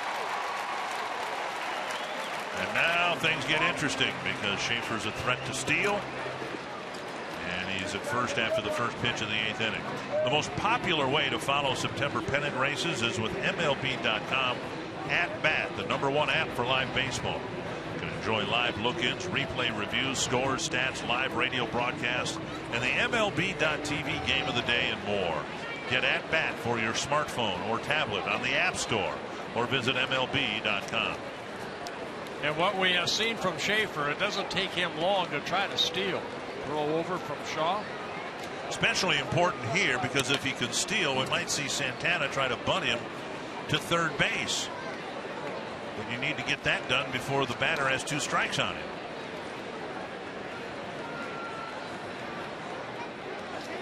Not on the first pitch, and Santana bunts, and they'll try for play at second base. Out at second, and a great play by Mike Aviles to not only catch the ball, but keep a foot on the bag. Yeah, I believe that's Ramirez, the shortstop. Yes, that made that nice you're pick. right. It was not a good bunt by Santana. It almost seemed like it took Schaefer by surprise. Well, as a pitcher, Shaw, you're kind of relying on your catcher to tell you where to throw the ball. It was bunted pretty hard, so Shaw turned around and threw a little one-hopper, and Ramirez able to keep his foot on the bag.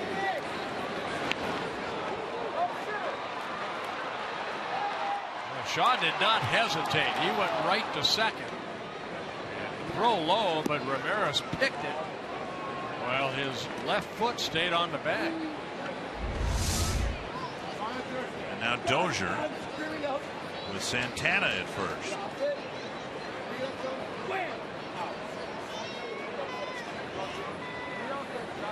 Curious to find out whether the Twins called for that bunt. I highly doubt it. Schaefer can steal second on his own, and if he were at second, I can imagine the Twins wanting Santana to bunt him to third, but that's not how it played out. See if Santana can maybe steal a base. He has 18 of them.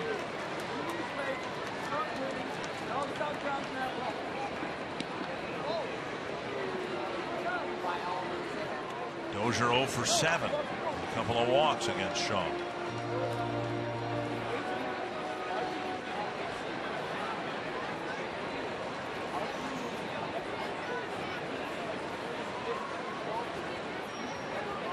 Santana goes.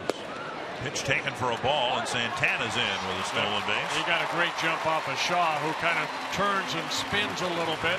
Takes a little extra time to throw toward home plate. And Santana does get into scoring position with 1 out. See Shaw right there, and it's a breaking ball. The throw low. Aviles keeping it in front of him. But the 19th stolen base for Santana. A hit to the outfield should tie the game.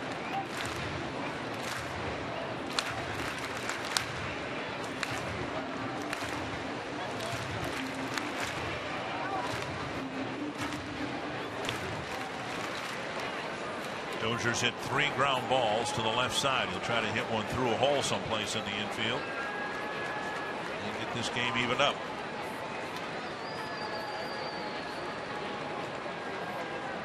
Popped up right side, chased by Santana. Second baseman Aviles is there as well, and he's the one who makes the catch. Look at that throw across the diamond right on the bag. Good play by Mike Aviles. Nice play by Aviles because he was the one that was keeping Santana close to second. So when the pitch was delivered home, a high breaking ball, it was Aviles that had to hustle over there to make the catch. Santana gets out of the way. Aviles catches it and then makes a good throw over to Chisenhall at third base. Callaway to the mound. The discussion will be the next hitter, Joe Mauer, with first base open, and Vargas hitting behind him.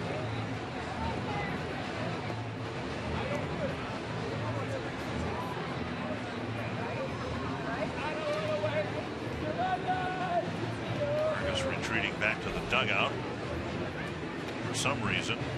Playing umpire field and Culbra says, "Come on, let's go."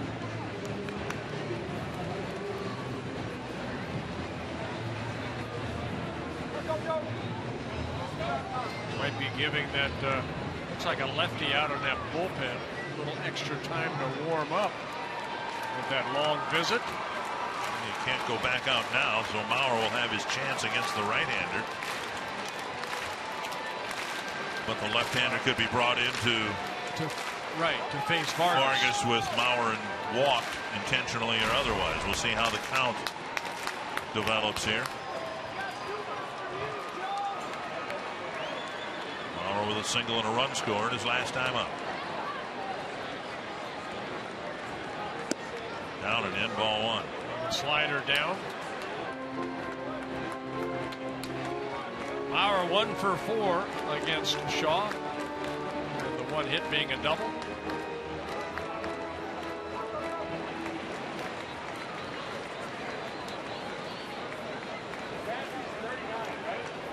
One and 0.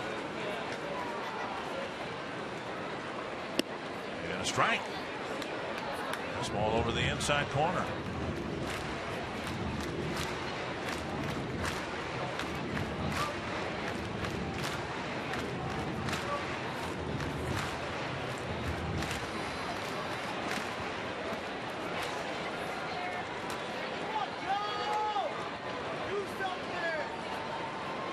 Shaw shaking Perez off a couple signs. To his right, taking a pitch out of the dirt, 2-1.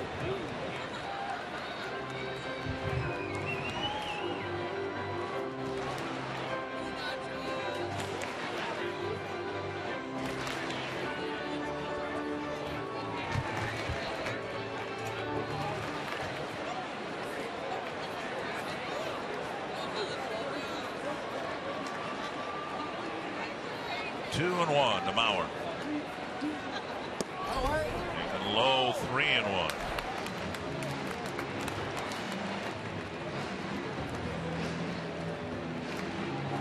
Surprise right here. They just don't walk Joe.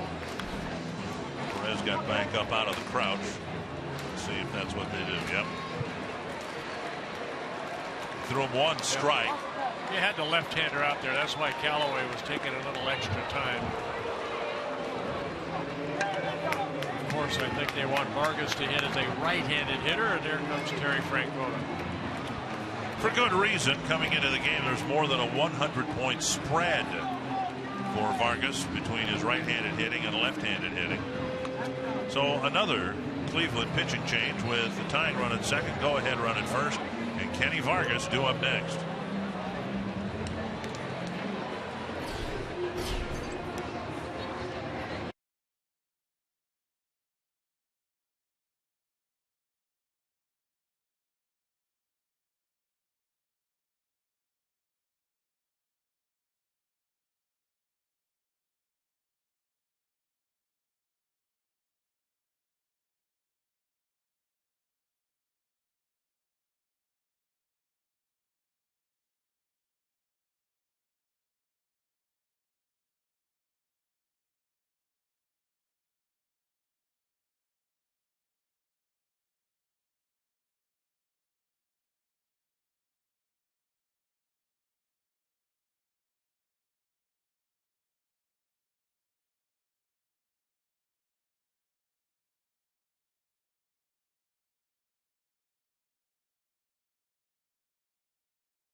Out hit to produce a run in the 7th inning from Oswaldo Arcia.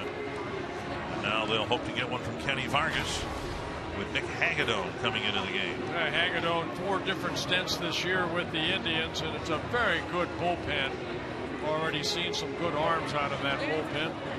Hagedorn fastball, good fastball in the low 90s, curveball, and a split finger. Making his 32nd relief appearance. Vargas having a good night at the plate. A home run in the 4th inning, his 9th of the year, and then a base hit in the 7th inning. Those hits coming off of the starter, Trevor Bauer. Hagedorn, a situational left-hander, and the situation here is this: the Twins have the tying run at second, go-ahead run at first. Vargas will turn over to his right side, and as he's continued to maintain, he's equally good from both sides of the plate. The numbers do not support that to this point. Coming into the game hitting .336 left-handed, .231 right-handed. 1 home run and 78 at-bats from this side of the plate, and 8 of them in 110 at-bats from the other side of the plate.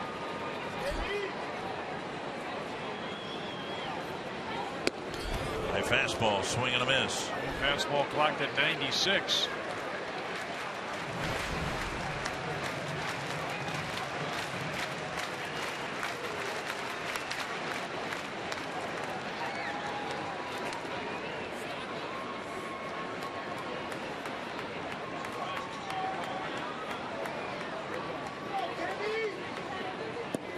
Missing inside with a 96-mile-per-hour heater. Hagedorn, 28 years old, in his 4th season with the Indians.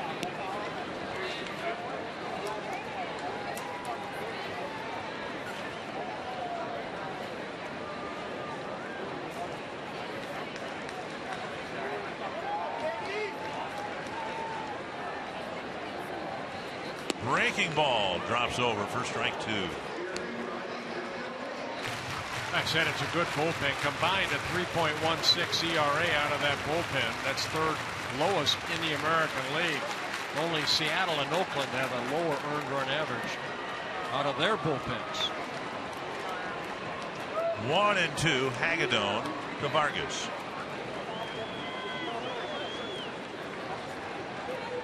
Half swing, but he went. The Twins leave 2 more on in the 8th. On to the 9th in a 1-run ball game.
Pretty good ball game. The Indians have the lead. Give them some credit because they took on Minnesota's best starting pitcher and cuffed him around for 10 hits and 4 earned runs. Again, Dick, yeah, I mean, Phil Hughes, I thought pitched well. You know, just they kind of bunched their hits together. But these are games Indians have to win if they want to hopefully get into the postseason as a wild card. Thompson still in there for the Twins, facing J.B. Shuck. Bouncer right side. Dozier has an easy play. Boy, that guy flies down the line. You can understand why the Angels really like this guy at one point. One down in the ninth. That'll bring up Perez. Here comes Ron Gardenhire. Another good outing for Aaron Thompson, who continues to add to his resume. He hopes to obviously leave an impression for next year. Yeah, the bearded Ron Gardenhire coming out. Thompson faces 4 men, gets 4 outs.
Coming in, making his 23rd relief appearance on the season, his 8th since being recalled in early September. He's done a good job out of the bullpen. He worked twice in that Detroit series on Monday and Wednesday. Total of 1 inning, a couple strikeouts. CenturyLink linked to what's next. Tomorrow, lefty T.J. House will go against Trevor May, who hopes to continue to impress with his September pitching. Yeah, he's looking for his 4th straight win. He's coming off a great start. 6-inning start, his first quality start against the Chicago White Sox. Sometimes the unlikeliest things happen at a ballpark, and the scoreboard video people who do such a great job of entertaining the fans between innings. I mean, what are the chances of this? They've got a picture of Kent Herbeck taking a sip of beer on the scoreboard. No way. You believe that? No.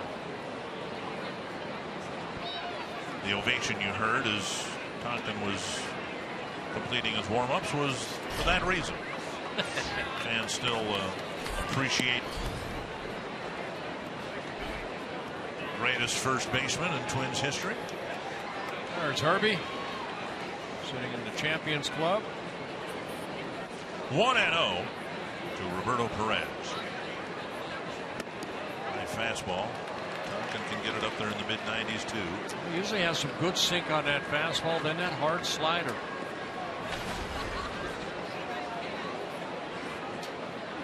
White Sox beat the Rays 4-3. Jose Quintana with another good start. Paul Konerko played in that game. That's good to see.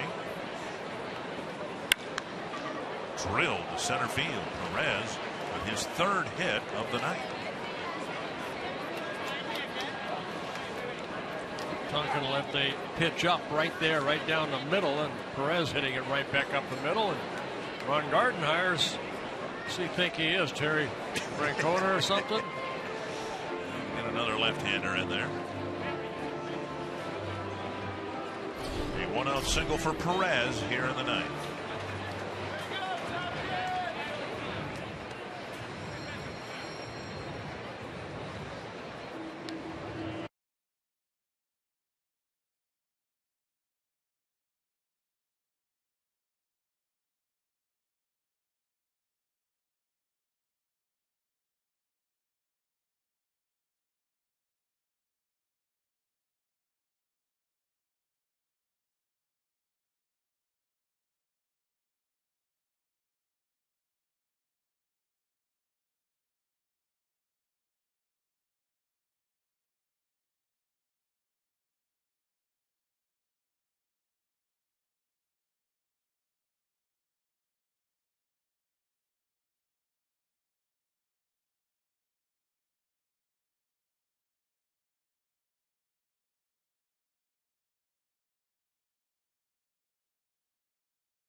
Brian coming in for the 60th time out of the Twins bullpen. 3 wins, 3 losses, 7 holes.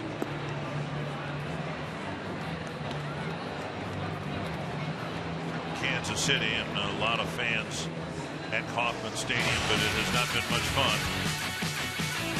Kinsler with a 3-run home run that made it 10-0, and you can see the Royals have done nothing against Justin Verlander, who pitched 7 shutout innings tonight for Detroit.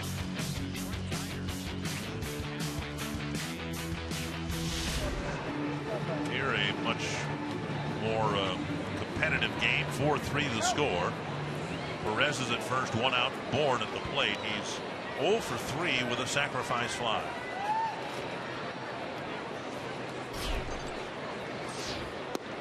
Strike on the outside corner.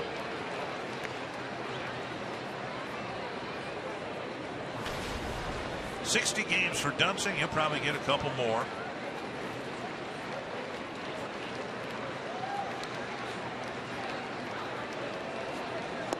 Breaking ball, missing 1-1. Twins gave Dunsing a bit of a break, more than a week actually. And they have given Casey Fien a several-day break as well.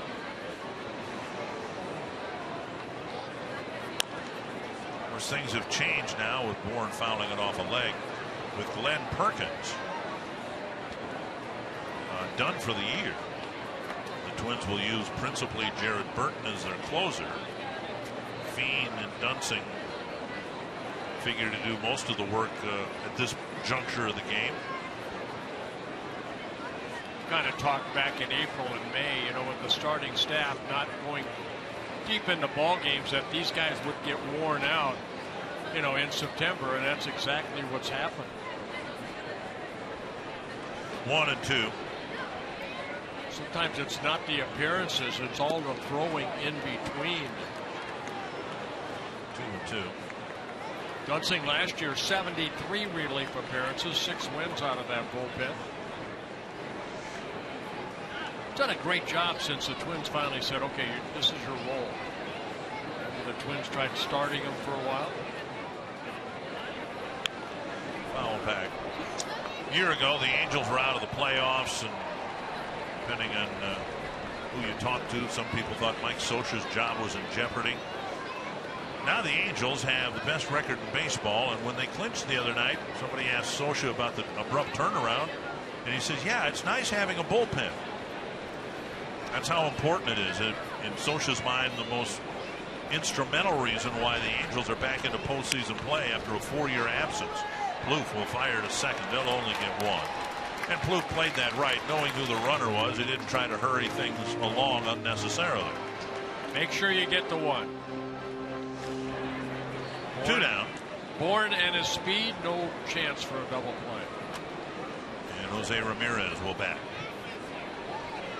He's trying to make it a one-run ball game. The Twins will have Plouffe, Suzuki, and Arcia. And then Hicks scheduled to hit in the first 4 spots at the bottom of the 9th. Armley, Nunez, Pinto might all be factors if the Twins go to their bench for hitters or runners. Popped up, and Bauer tracking it and might get there in time. Didn't get the quickest jump on that pop-up.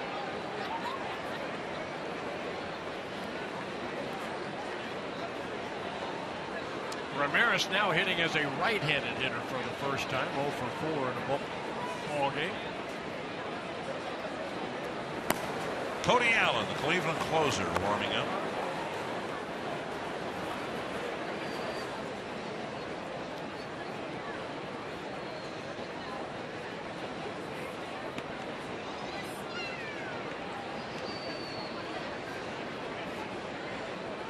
Bourne not running like he used to. A couple of times on a disabled us with some hamstring injuries. Guy that has over 300 major league stolen bases. And another one poke foul.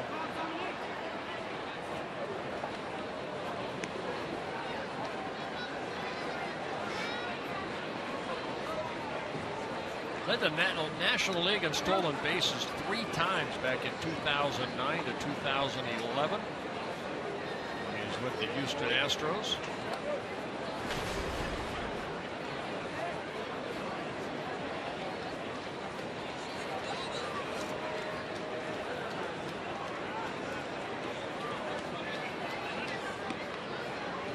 They're checking first.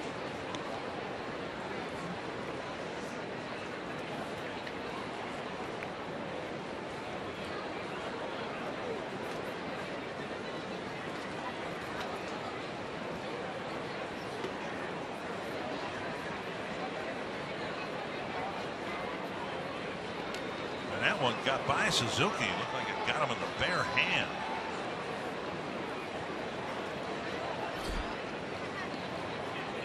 Kurt's going to throw that ball away and walk out slowly out to the mound. Looked like a breaking ball that landed in the left-handed hitter's batter's box. See Suzuki clenching his fist, trying to get the pain out of there. This ball lands shaking his right hand. The third and the pinky finger and the fourth finger took the brunt of that, it appeared.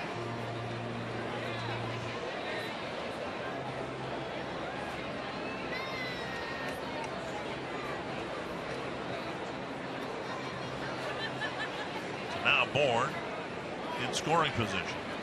Wild pitch. 1-2 to Ramirez. Big man to get here. Twins trying to keep this a 1-run game. And for Dunsing, only his second wild pitch of the year. Pulled down the line. Foul by about 5 feet.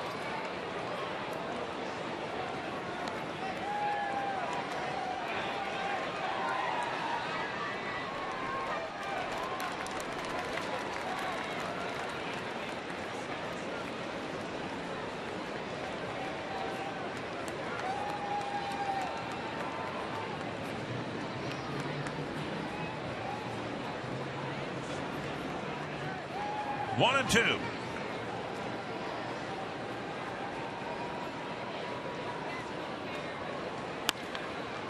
Nice pickup by Plouffe. A hot ground ball.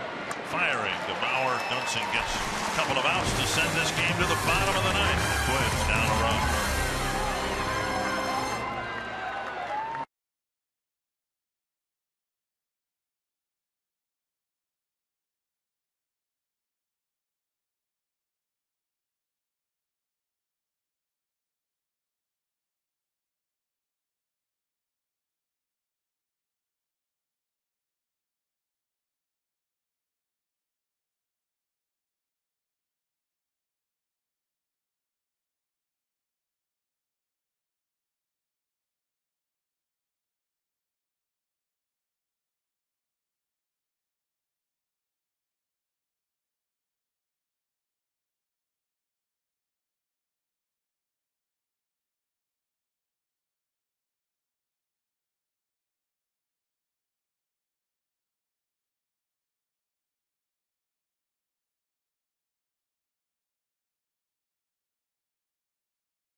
Marlins have this game set up for their closer, and he is a good one.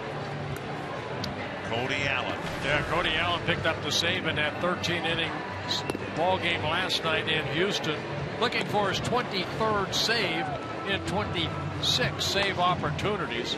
A strikeout pitcher, 87 strikeouts in 66 2/3 innings. Justin Sellers is the new third baseman. And Trevor Plouffe will lead things off.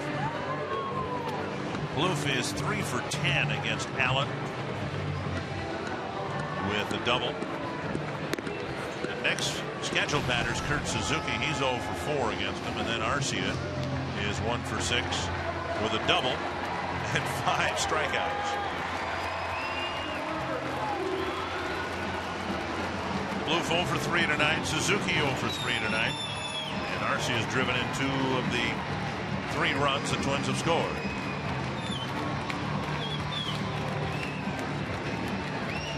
Yeah, opponents hitting just 191 off of Allen, but right-handers are hitting 250, where lefties are hitting only 133.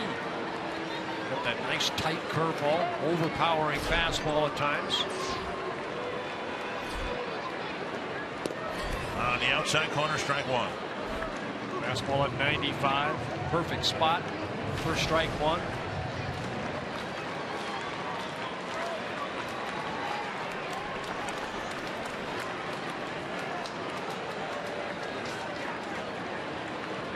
Swings through a breaking ball, 0-2.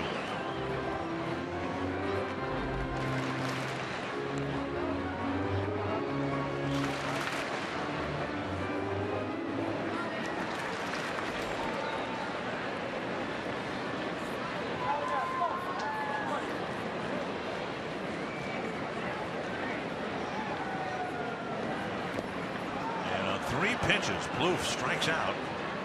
1 down. Look at some Major League Baseball news and notes this afternoon. Dodgers gave Kershaw a lot of run support. He picked up his 20th win. Not bad for a guy who missed a month. Remember, the Dodgers swept the Twins here, and Kershaw wasn't even a part of the team. He was on the disabled list. Right.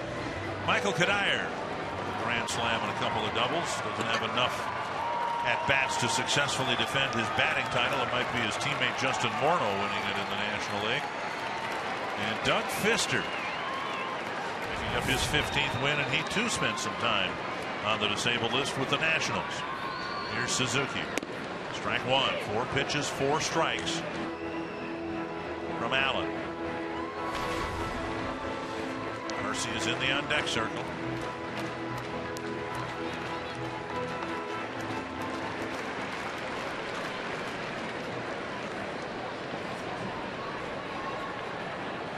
One and one.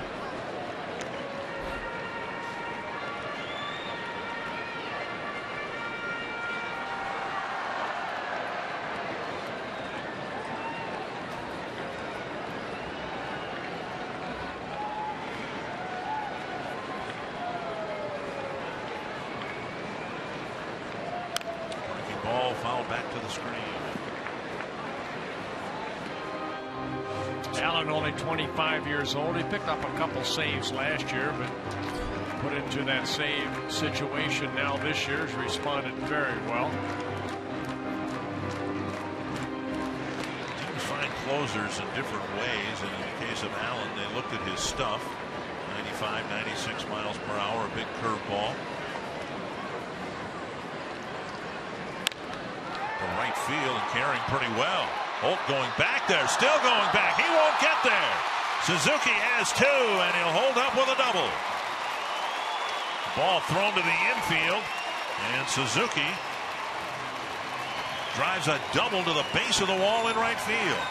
Allen left a breaking ball up, and Kurt, we've seen him do so well this year, just taking it the other way.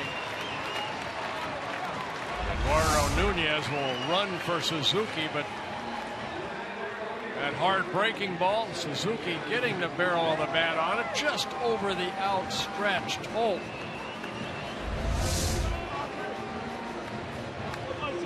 And now Arcia will has a solo home run and an RBI single.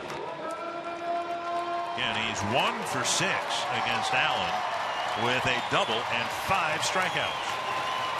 Well, he's had a good night so far. A home run in the 3rd inning and then an RBI single in the 7th.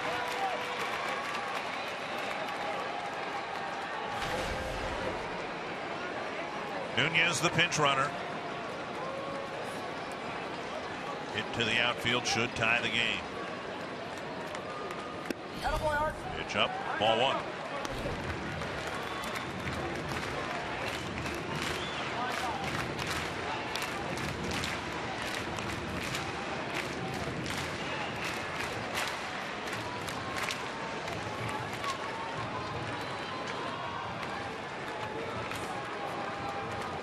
Allen has given up 7 home runs. Strike called, 1-1.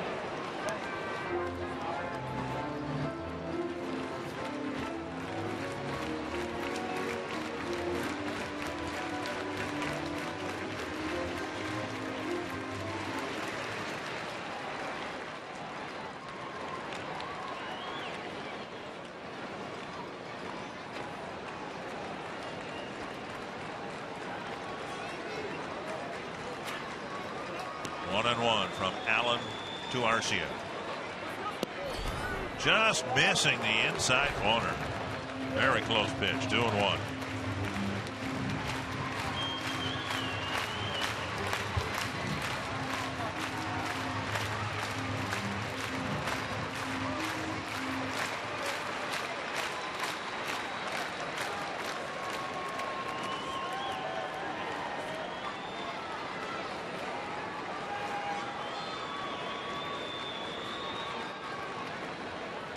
To left field. Down for a hit. Nunez hesitated, and now he'll be stopped. He did not get a good read on that ball at all. He stopped dead in his tracks, 2/3 of the way to third base.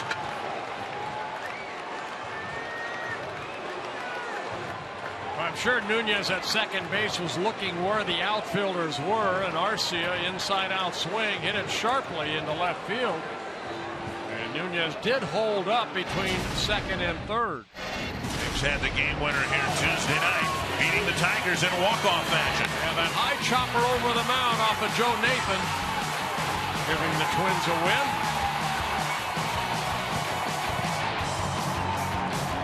Good night at the plate for Arcia. A big 9th inning hit, the tying run at third. Chris Herman comes in to pinch run for Arcia. And Hicks will hit as a left-handed batter. The Indians have to shorten up their infield here because of Hicks's speed. Tough to double up, one would think. Hicks will try to get one to the outfield to at least get this game tied up.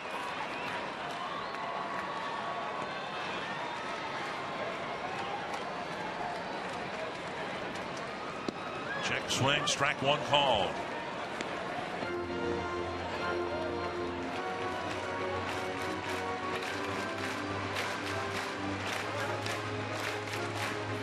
Hicks 0 for 3.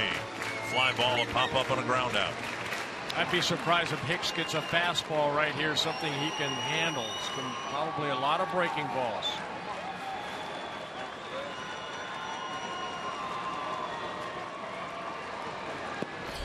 Fastball tailing away.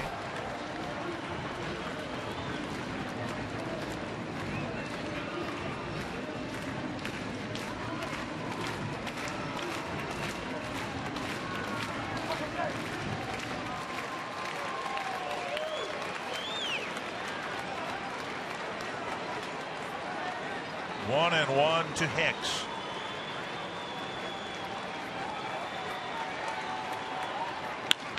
Double play. Dropped by Ramirez. Out at second. The tying run will score. A hot ground ball, and Ramirez might have been looking up to go to the bag. He got the force out at second. There will be no error charged. But that was the worst place for Aaron Hicks to hit a hard ground ball. Sure looks like a tailor-made double play. And it hit the heel of the glove. Ramirez, he's able to get the force out of Herman at second base. But the young 21-year-old made a mistake right there. Twins have tied it in the ninth. Hicks is at first, and now Jordan Schaefer.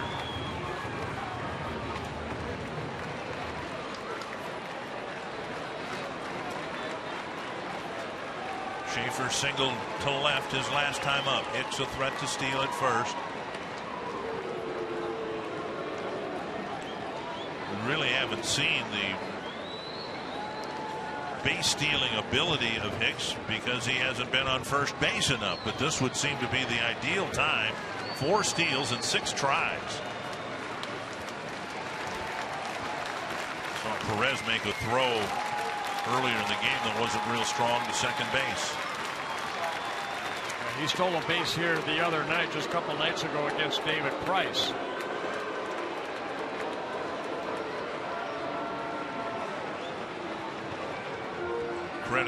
Give Hicks credit for a run batted in on a hard ground ball.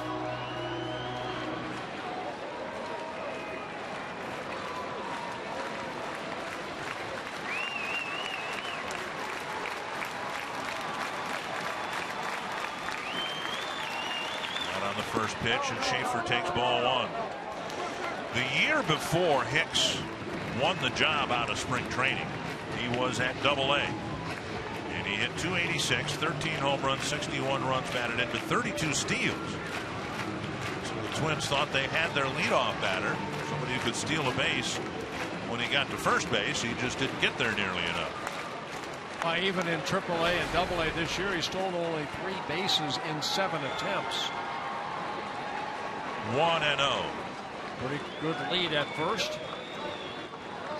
Stays put, and Schaefer takes ball 2. So it's a blown save for Allen. Suzuki's double, followed by Arcia's single. Jared Burton warming up as the closer, primary closer for the rest of this season. 2-0 to Schaefer. Strike call. Schaefer thought that might have been outside. 2-1. Well, that two-seamer working the outer half of the plate. I didn't even have the black. So you are seeing there is a black on the plate. I love it. 2-1. 3 pitches into this at bat. Hicks is still at first.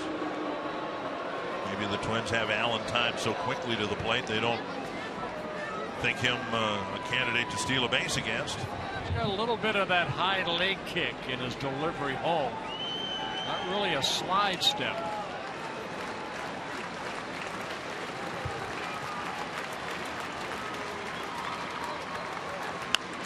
Good foul, and now it's 2-2.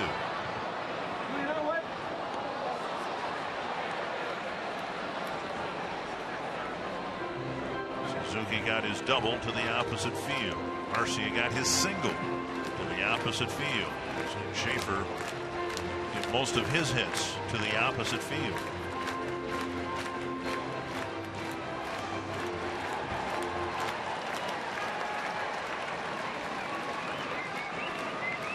Two and two. The Twins left fielder. Hicks goes, and the pitch is a called third strike. The Twins tie it up, and we head to the 10th inning, tied at 4.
Extra innings are presented by Jack Link's Beef Jerky all season long. Jack Link's Beef Jerky, feed your wild side. Well, it's a 4-4 game. We go to the 10th inning. And the Indians will send up Michael Brantley. Suzuki with a double. And eventually Nunez scored the tying run. Eric Fryer doing the catching. Dunsing still on the mound, and there's ball one. Herman stays in the game in right field. It'll be the 3, 4, and 5 batters. Brantley, Santana, and Holt. And now Plouffe has the ball kick off his glove, and Brantley's aboard to start the 10th. Be an air charge to Plouffe to start the 10th inning.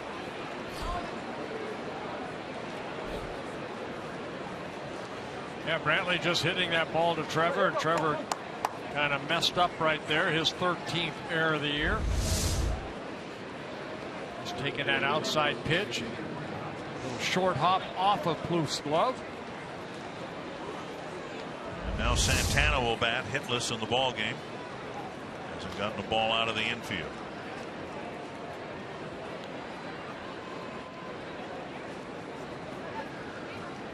Santana now is a right-handed hitter, where he's average-wise better hitter. 269 as a right-handed hitter.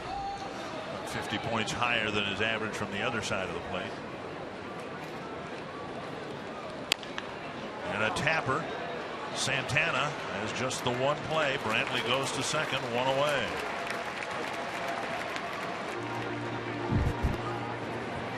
The Twins coming back down a couple of runs. Let's get caught up. Arcia getting a base hit, this in the 7th inning.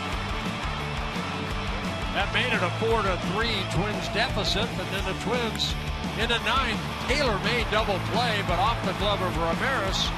Nunez scores a tying run. And then on a 2-2 pitch, Schaefer taking strike 3. Dunsing comes out. He got the final 2 outs of the 9th. Should have had a couple of outs here in the 10th. Instead, there's a runner at second, one down. And Jared Burton will come in to try to get the final 2 outs of the 10th.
Burton fulfilling the role of closer here.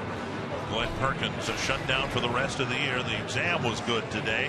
Structurally, everything was fine. Just some inflammation that the Twins will assume rest will take care of. So in Perkins' absence, Burton playing the role of closer. Yeah, he does have a couple saves on the year. Burton allowed 56 hits in 61 1/3 innings. 24 walks, 3 intentional with 43 strikeouts. Go ahead run, and Brantley at second base with 1 out here in the top of the 10th inning. Tyler Holt hit for Murphy in the 8th inning, stayed in the ball game. No shortage of options for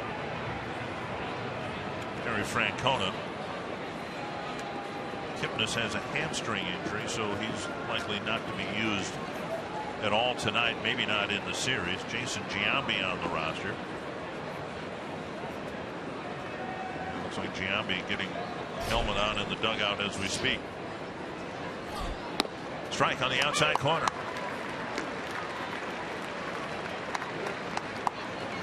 Behind Holt, Sellers is scheduled, and it might be that Giambi would hit for Sellers.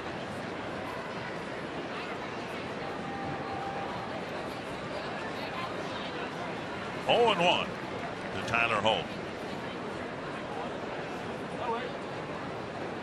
Holt in his rookie season with the Indians, 25 years old, had a good year down in AA and AAA combined to hit over 300, 305 in 98 ball games.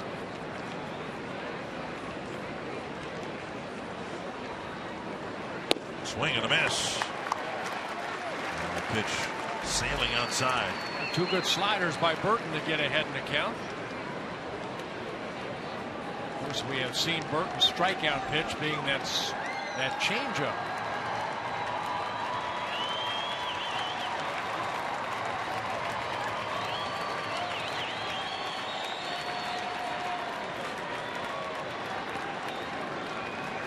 Two strikes. Fastball off the plate. Indians are 12-7 in extra inning games, winning in 13 innings last night in Houston. That's a lot of extra inning games, 20 total. Twins are 5-7 in their 13th extra inning ball game. Nice save by Fryer. That pitch landed in the left-handed batter's box. That was a changeup right there, and Fryer did a good job at getting in front of it.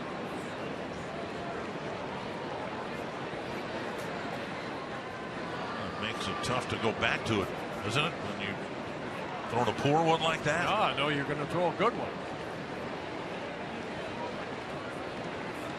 You know what you did wrong?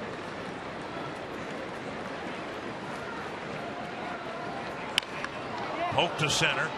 Hicks comes in, leaps, and makes the catch. He almost overran that ball.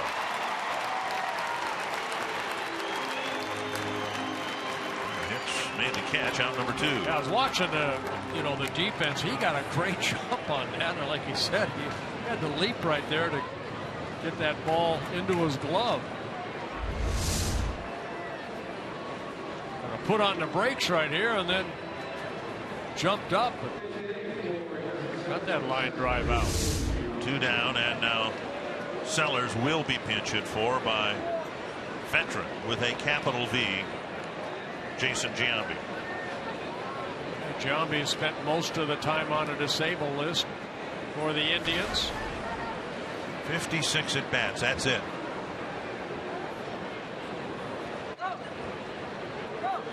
Aviles with a couple of hits on deck. Outside, ball 1.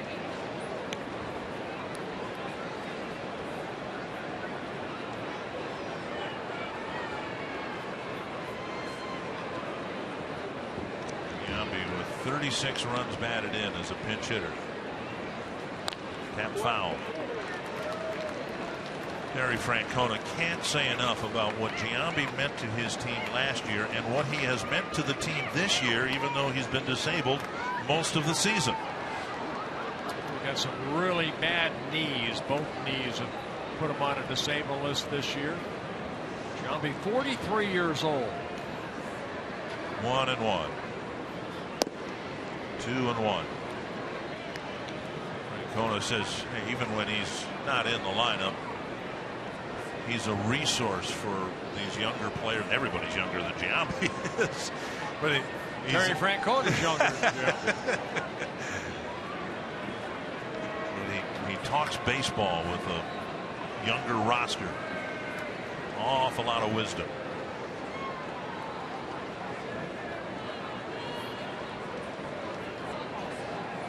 Came up with Oakland back in 1995. This is his 20th season. Outside now, 3-1. Of course, first base is open, but Aviles is on deck.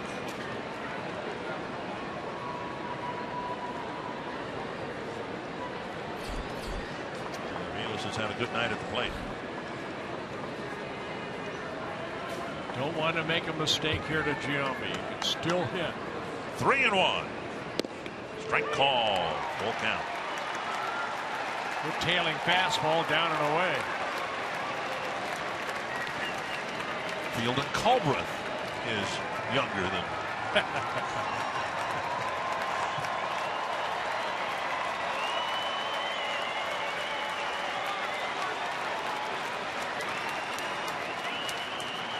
Three and 2 to Giambi. Grounded to the right side. Dozier bobbles it, has plenty of time to throw to Mauer. Burton gets the final 2 outs in the top of the 10th, and we're still tied.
Santana leads off for the Minnesota Twins.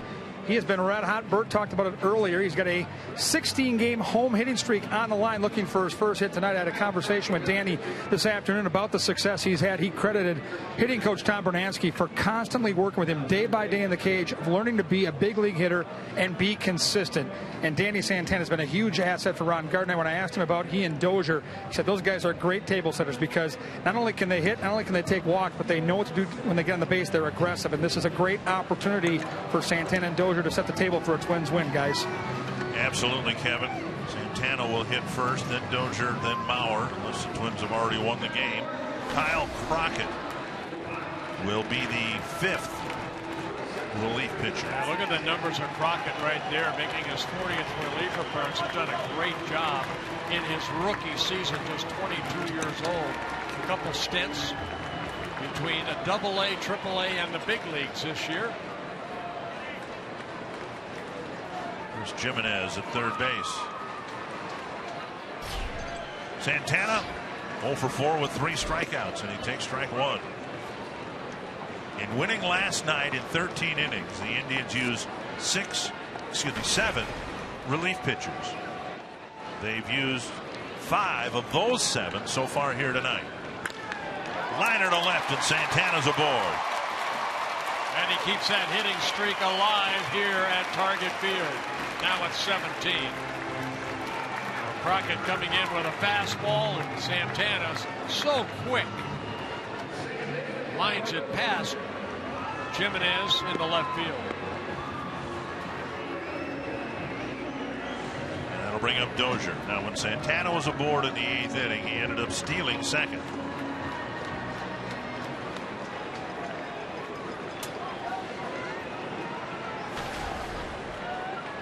Dozier 0 for 4.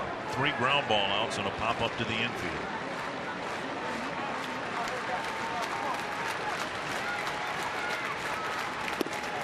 Strike at the knees.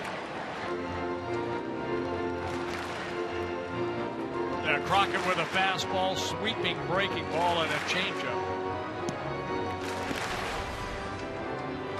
Take Crockett along to get to the big leagues. Only 42 minor league appearances Breaking ball over the outside corner, and it's 0-2. It looks like he has that little hesitation when he brings that right knee up. Some of that might be hard to run against.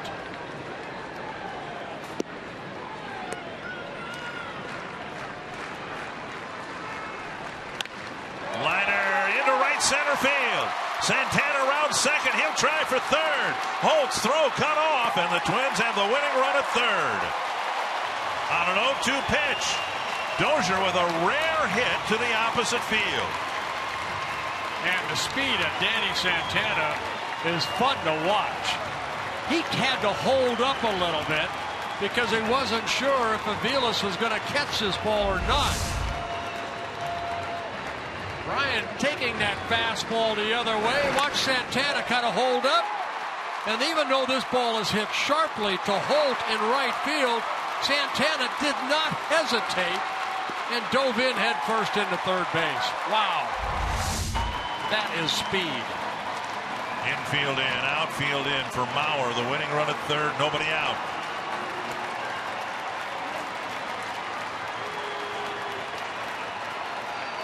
And they're going to go ahead and walk Joe Mauer. With second base open.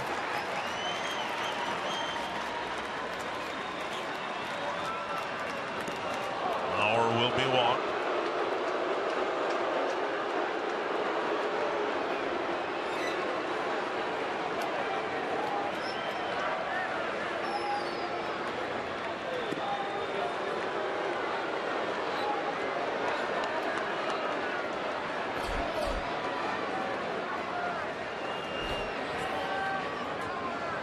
Dozier will go to second after ball 4. And Vargas will have a chance to put you to bed and send us home.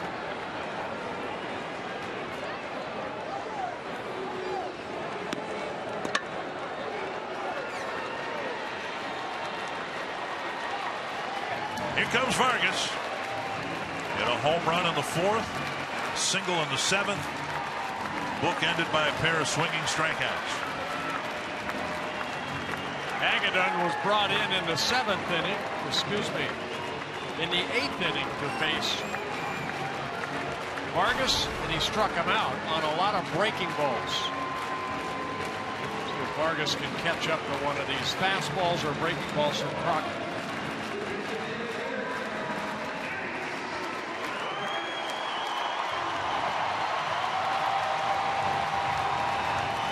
Infield is in. The outfield really has to play in because the guy at third is one of the fastest runners in the American League.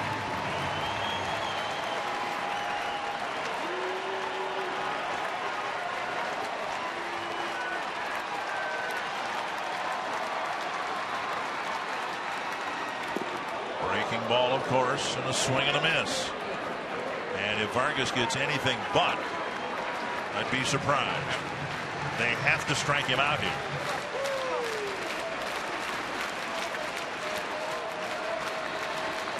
If Crockett can hang one of those breaking balls.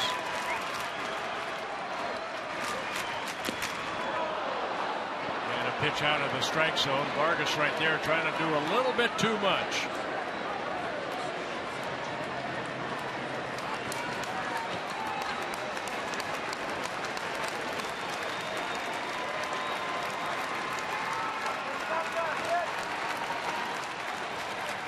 Oh, 2.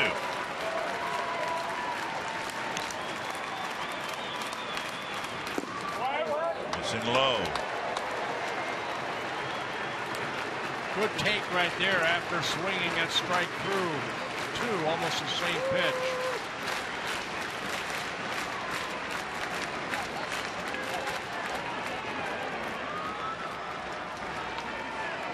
Three straight breaking balls. Make it 4. 1 away. Third strikeout for Vargas. And now Plouffe. Plouffe is 0 for 4 with strikeouts his last 2 times up. So he just stayed with the breaking ball, and Vargas swinging through it. And here comes Terry Francona. I believe C.C. Lee warming up in the bullpen.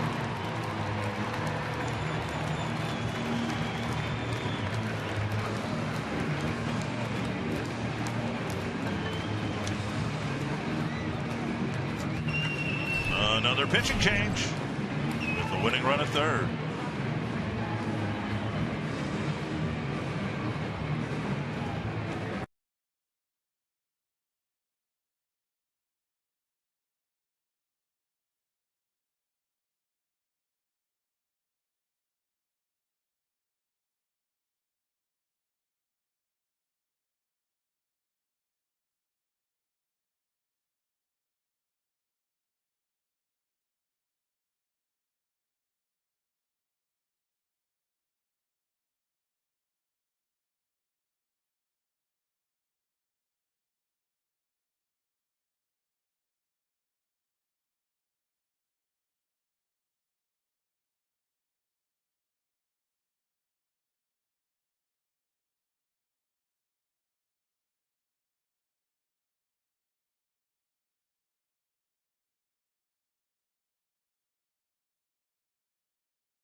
Right-hander Josh Tomlin. And it's not CC Lee. Josh Tomlin, who lost his spot in the starting rotation, now in the bullpen. He made 16 starts for the Indians, 6 wins, 9 losses. His 25th appearance overall. And Tomlin will come in to face Plouffe. Infield will be positioned, I suppose, for a double play, but the outfield still has to play in because a fly ball of any depth at all would score Santana from third base. Yeah, Trevor Plouffe 2 for 7 in his career against Josh Tomlin with a home run. Twins don't need a home run here. They just need something deep enough or a base hit to score the winning run. And we'll see what the veteran Plouffe can do here. Other than Joe Mauer, no one has more experience in the Twins starting lineup than Trevor Plouffe.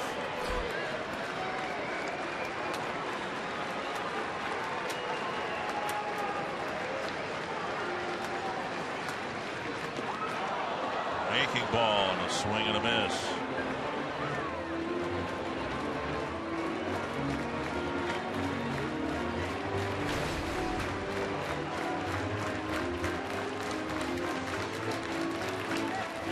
Tomlin with not an overpowering fastball, breaking ball, very sharp breaking ball, and a changeup.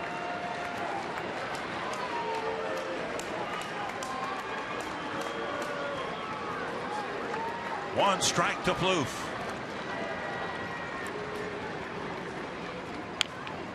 Another breaking ball up. He left that one up. Yes, and Trevor beat it into the ground. 0-2. Twins have 6 walk-off wins.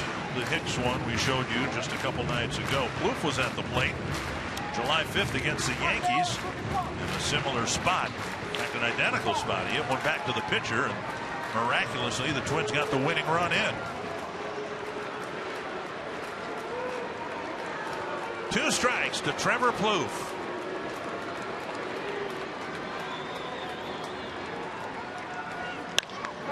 Liner to center. Bourne can't make the play, and Plouffe walks off the Indians.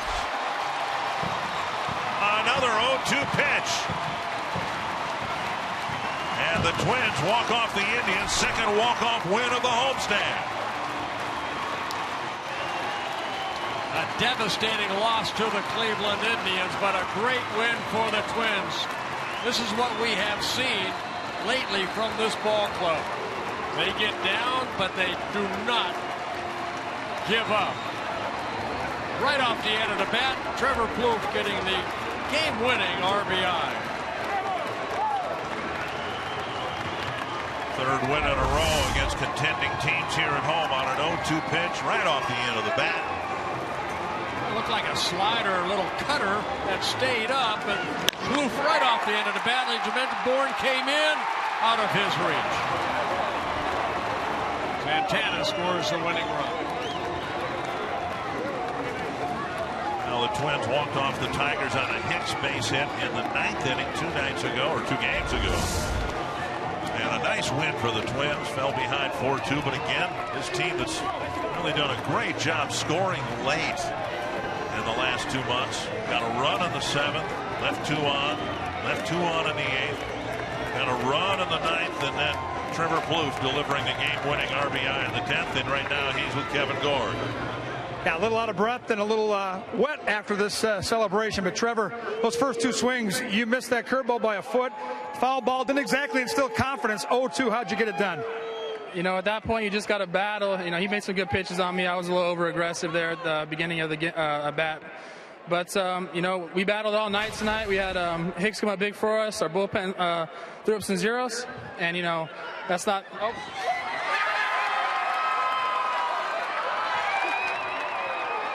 Sorry, man. Sorry about that. You were saying? You didn't warn me. No. When you see me run, that's when you're in trouble. No, this is a team win. You know, we all did it together. Obviously, all week long you've been battling, coming from behind against Detroit, winning 2 out of 3 games that matter. What does this say about your ball club, and how much confidence can you give you down the stretch and into next year? You know, we've been doing that all year. We've been battling. We don't give away at bats. You know, we played all 9, and that's what you want in a team. And I think, you know, we're going to do some good things this last week or so here, and definitely want to get back to winning more games next year. Big hit, big win. Well done. Congratulations. Go dry off. Thank you. Thank you, guys. Never give up, guys. Trevor Plouffe was 0 for 4. He was down 0-2 in the count, and he finds a way to get the game-winning hit, and the Twins walk off the Indians. That's 3 in a row. Kevin, thanks so much. An extra inning, an extra special win for the Twins as they walk off with a 5-4 victory tonight. Up next on Twins Live, we'll look at every aspect of this victory. Next.